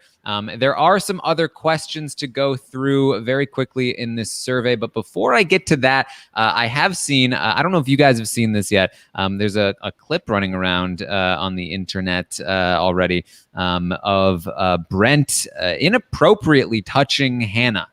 They're doing a toga. Yeah, they're doing a toga party. And he is. I was watching the clip. He puts his hand, on a place. You shouldn't put your hand on another person without consent. And from what I can tell, he did not have consent. So this is very, honestly, it was pretty upsetting to watch. I was like, whoa. Not pleased. Yeah. Oh, wow. No. All right. Well, okay. All right. Well, yeah, that's Mr. Charm for you. There you go. Mm-hmm. That's that charm. Wow. God. Yeah. Not good. Not I guess good at we'll all. just see what happens. Yeah. Probably nothing. But I'd honestly like to see what Hannah has to say about it, I don't know. Yeah. Just because, I don't know the context. I haven't really seen it, so I don't know. But, I don't know. From what I'm hearing, it doesn't sound good. So, I mean, I think if there is anything to say about it, what I would have to say about it is, regardless of the context, if you do not ask first, then of course. Yeah. There's Keep nothing. your hands to yourself. Definitely. I don't know why it's not. I don't know why it's so hard for people. Just keep your hands to yourself, especially when you're on camera. But at all points. But especially when you're on camera, what are you doing? I've certainly experienced that firsthand, and I am very anti unwanted butt grabs. So, yeah. All right. So here we go. Let's talk through who is your favorite player. I asked the audience to rank the players from their favorite to their least favorite. So this is not a game. This is just general likability. Who's your favorite kind of stuff? And I'm gonna do a little game here. I'm gonna ask Aman and Melissa to guess who is the audience favorite. Ooh, Tiffany. Tiffany. You're both correct. It's Tiffany. Who is the audience's second favorite? I know Ozza was up there. Maybe Xavier? I don't think so. I know DX is, I don't think he's second, but I know he's up there. I know that Derek F might have gone down a couple points. So I'm gonna Claire. I forgot about Claire. But they didn't rate her high. I thought people would rate Claire a lot higher, so I think she's lower than we think. I think it's either Ozza or Xavier. You're gonna have to pick one. Xavier. Okay. I'll go Ozza. Because that's what I would put. It's Ozza. Now it's Xavier. Aman? For the third? Yeah. I guess that's a fair point to Xavier, but I'm still kind of leaning more towards Claire. I feel like this is like a female driven cast. Make a call. So I'm gonna go with Claire. Aman, 3 for 3. It's What? Claire. Oh my God. Well, now it has to be Xavier. What? Am I the only one who likes Xavier around here with that, guys? This is crazy. All right, we'll go. Does no one remember his camp talks? I feel like we're forgetting how hilarious he is. Okay, whatever. I will read more. You're only guessing top 3 and bottom 3 because there's too many to go through all the way. Okay, but is it Xavier? It is Xavier, but you don't get points for it. Well, fine, but at least I know I'm not crazy. It's gonna be Xavier there. I'm gonna skip to the bottom 3 and then I'll fill in the rest here. Who is the let's say who is the third least? No, well, who's the least popular? Let's start at the bottom. Very Frenchie. bottom. Frenchie's got to be the bottom. I'll be so shocked if it's not. You're both correct. Who is second to last? Brent. Yeah, I mean, I guess. Well, Brent and then Whitney. That's what I say. Yeah, I'm wondering if Whitney might be down there even like first and then Brent because of the whole Sandy Hook thing. A lot of people were not happy about that. For good reason. I want to go with Whitney before Brent. Melissa is going to take this one. It is Brent. Third and then Whitney. Aman. I'm going to go with Whitney, yeah. Yes. So Aman's going to take this one. 5 points to Melissa's 4, I think, right? Or did Melissa get 3? She might have gotten 3. I got the first one. Yeah, I think you got 3 total. Or no, you I got 4 because you got all 3 of the others. Yeah. So there you go. Not too bad. All not right. too bad. All right. So I'm getting the vibe of the audience first. You know, I have to like understand. Like it's only first week. Have you By won the any end, of these, it'll Melissa? be every single one. I win every single time. I think you've forgotten. I win all the time, every single time. That's the way it works. All right, here's the list. It goes Tiffany, Azza, Claire, Xavier, Derek X, Sarah Beth, Hannah, Kyland, Brittany, Alyssa, Derek F, Christian, Travis, Whitney, Brent, Frenchie. Wow, Derek F is low. Yes. I thought he would drop low, but I didn't think he'd drop that low. It's all the scheming. People are just not really big fans of it. He's just being very messy. It's also like it's a very like people love the women of this cast, and he's actively like targeting them for weird reasons. Yeah, he's actually trying to get them out, and also he's in love with Frenchie, which is he's in dead last. So you know, I love that Derek X is 5 though. That makes my heart warm. All right, him and Tiffany, their friendship is really cute. I just think they're so funny together. They like laugh all the time, and it's just so fun to watch. I think they're so great. Mm-hmm. I asked the audience to rate the episodes this week, and they rated the episodes 6.6 out of 10, which I feel like that's overly harsh. Personally, I liked the premiere, and I thought Sunday's episode was perfectly fine, if not good. And I feel like 6.6 is just barely over average. I wasn't impressed with Sunday's episode. I feel like it seemed to me like they were trying to make it look like Frenchie was being really strategic and had like a good plan, and that like everything, I don't know, for me, that's the vibe I was getting, is they were trying to justify Frankie's, or God, I'm going to call him Frankie all the time. Do you know what I put as my thank you in the survey? What? I put, thank you for not shining bright like a Frenchie.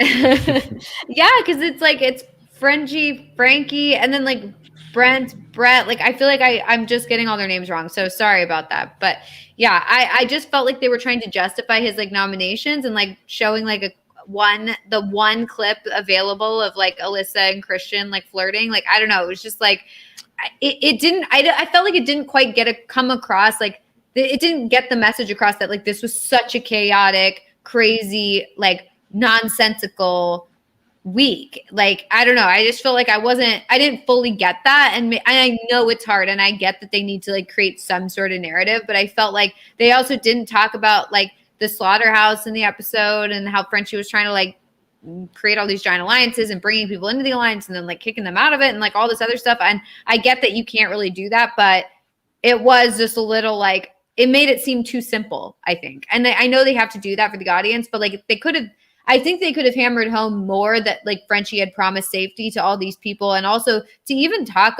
like, I know that they purposefully, it seemed like, didn't talk about the fact that he said he wasn't going to nominate like a minority, but like it did kind of seem like they purposefully like kind of were like, let's just talk about women. And I kind of wish that they had said both, because then it makes it even weirder that he nominated Alyssa and Kai, you know, and it just, I don't know. I feel like they kind of missed the mark on that part, but yeah. Yeah, they're definitely doing that thing that some producers will do, where they want to be able to protect the people that are on the show, because they want to make sure that when he gets out of the house, that by and large the larger public and the larger fan base aren't on his ass for saying that he wasn't going to nominate a POC and then do it anyway.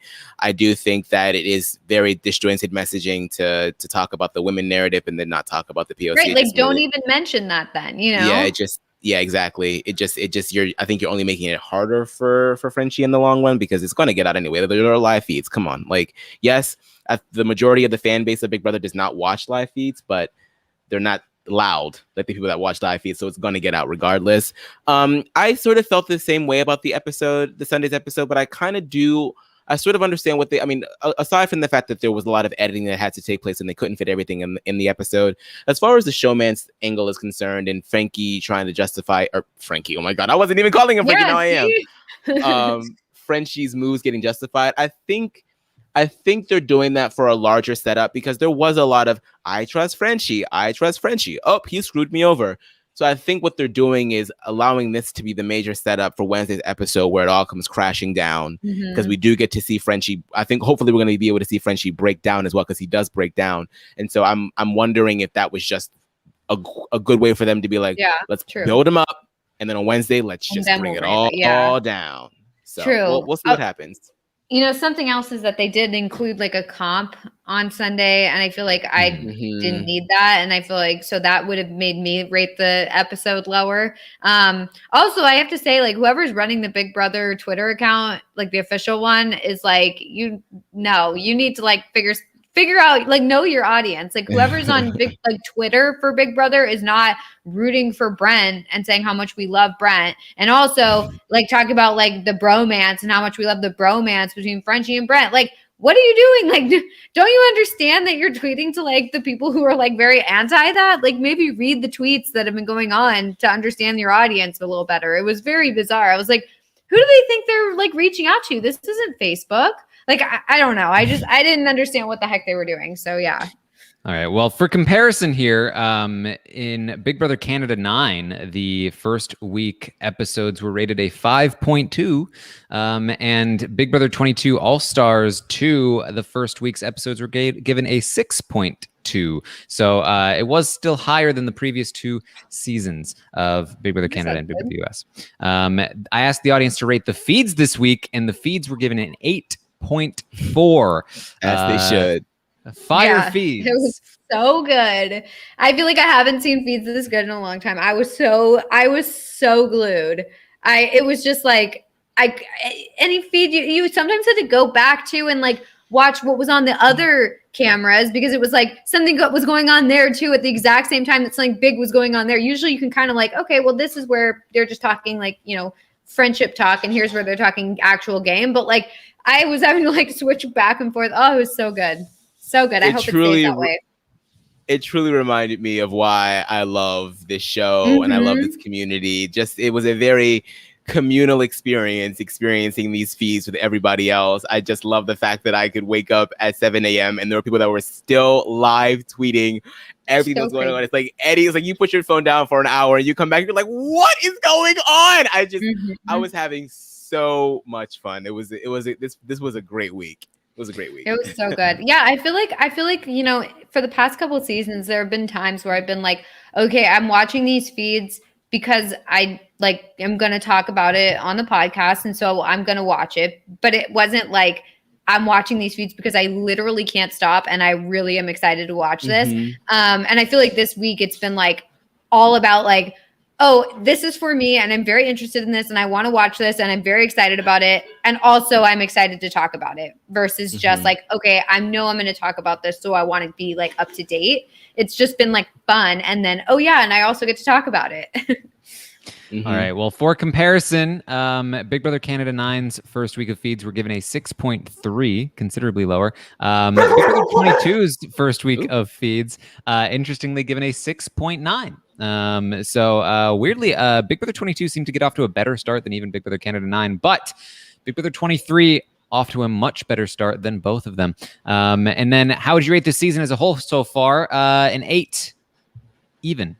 And that's compared to a 6.6 from Big Brother Canada 9 and Wow. a 7.3 for Big Brother 22. Weren't we so optimistic at that time? Yeah, we were. So I did this differently. I also asked the audience to rate the competitions this week, and they gave the competitions a 6.8. We don't really have a frame of reference for that, but I feel like pretty decent, and I would have to agree. I think pretty decent competitions. Nothing stood out to me as particularly unfair or not entertaining. So I think 6.8 is actually pretty close to where I would be on the competitions this week. Not bad. Yeah. I also asked for a rating this time instead of just a sort of scale of 1 to 100. Instead, I just made it a scale of 1 to 10 with decimals because that's how I do everything else. So why not? I asked the audience to rate the twists. The team twist got a 5.7. Kind of like, eh. I asked them to rate the double or nothing twist that Frenchie turned down, that option for safety. The audience gave it a 4.5. Kind of like, eh. And then the wild card competition is a 5.6. Back to like, meh. I like the wild card competition. I would have loved to have played in it. It looks so fun. Yeah, I liked it too.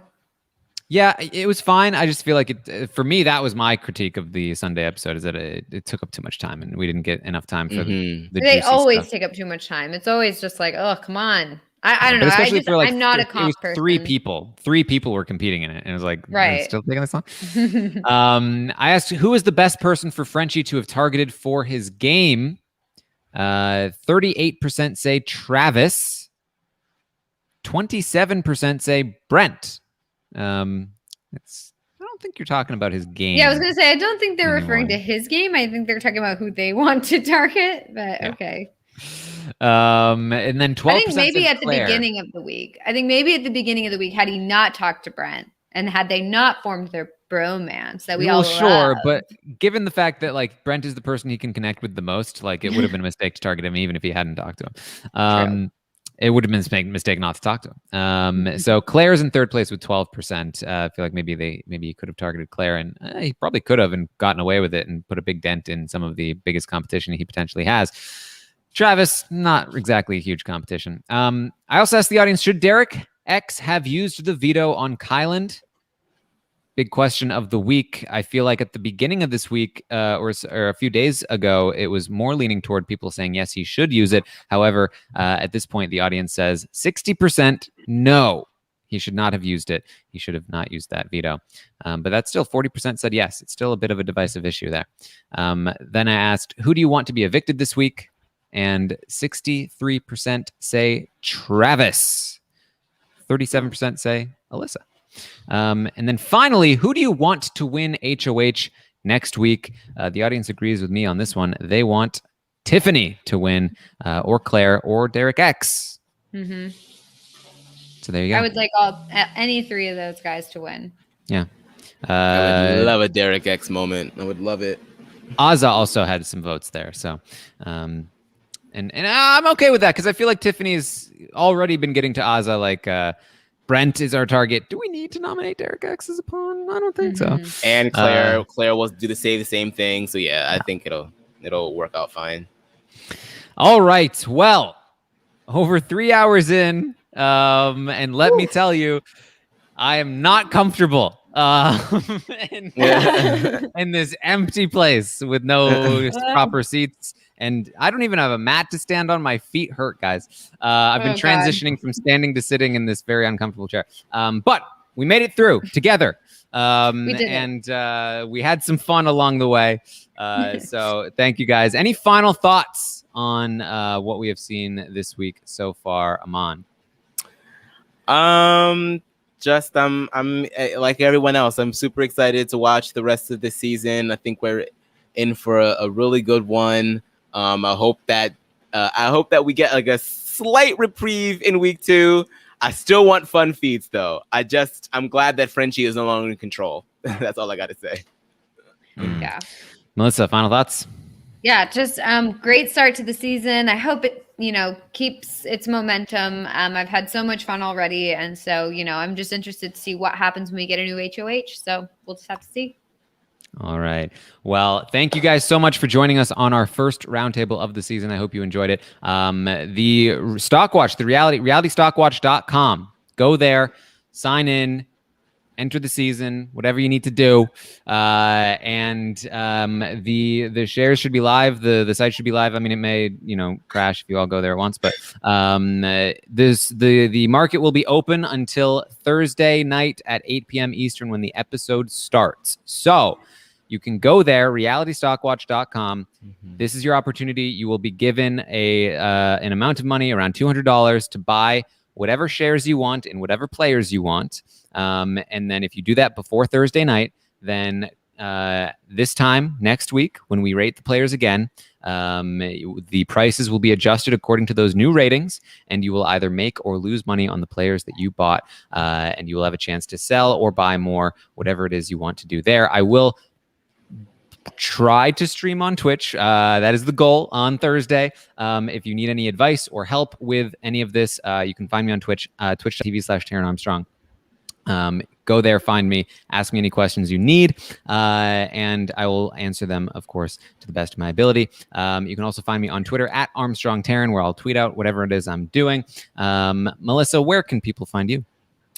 You can find me on all social media at It's Melissa with 3 A's. 3 of them. Aman, how about you? You can find me at Aman Adwin on all social media as well. Twitter, Instagram, Twitch. I do it all. All right. Thank you guys again for joining us. I'm going to be back tomorrow morning at 11 a.m. Eastern to update you on whatever happened today and whatever will happen tonight on the Big Brother 23 live feeds. Yeah, I feel like it's going to be busy tonight.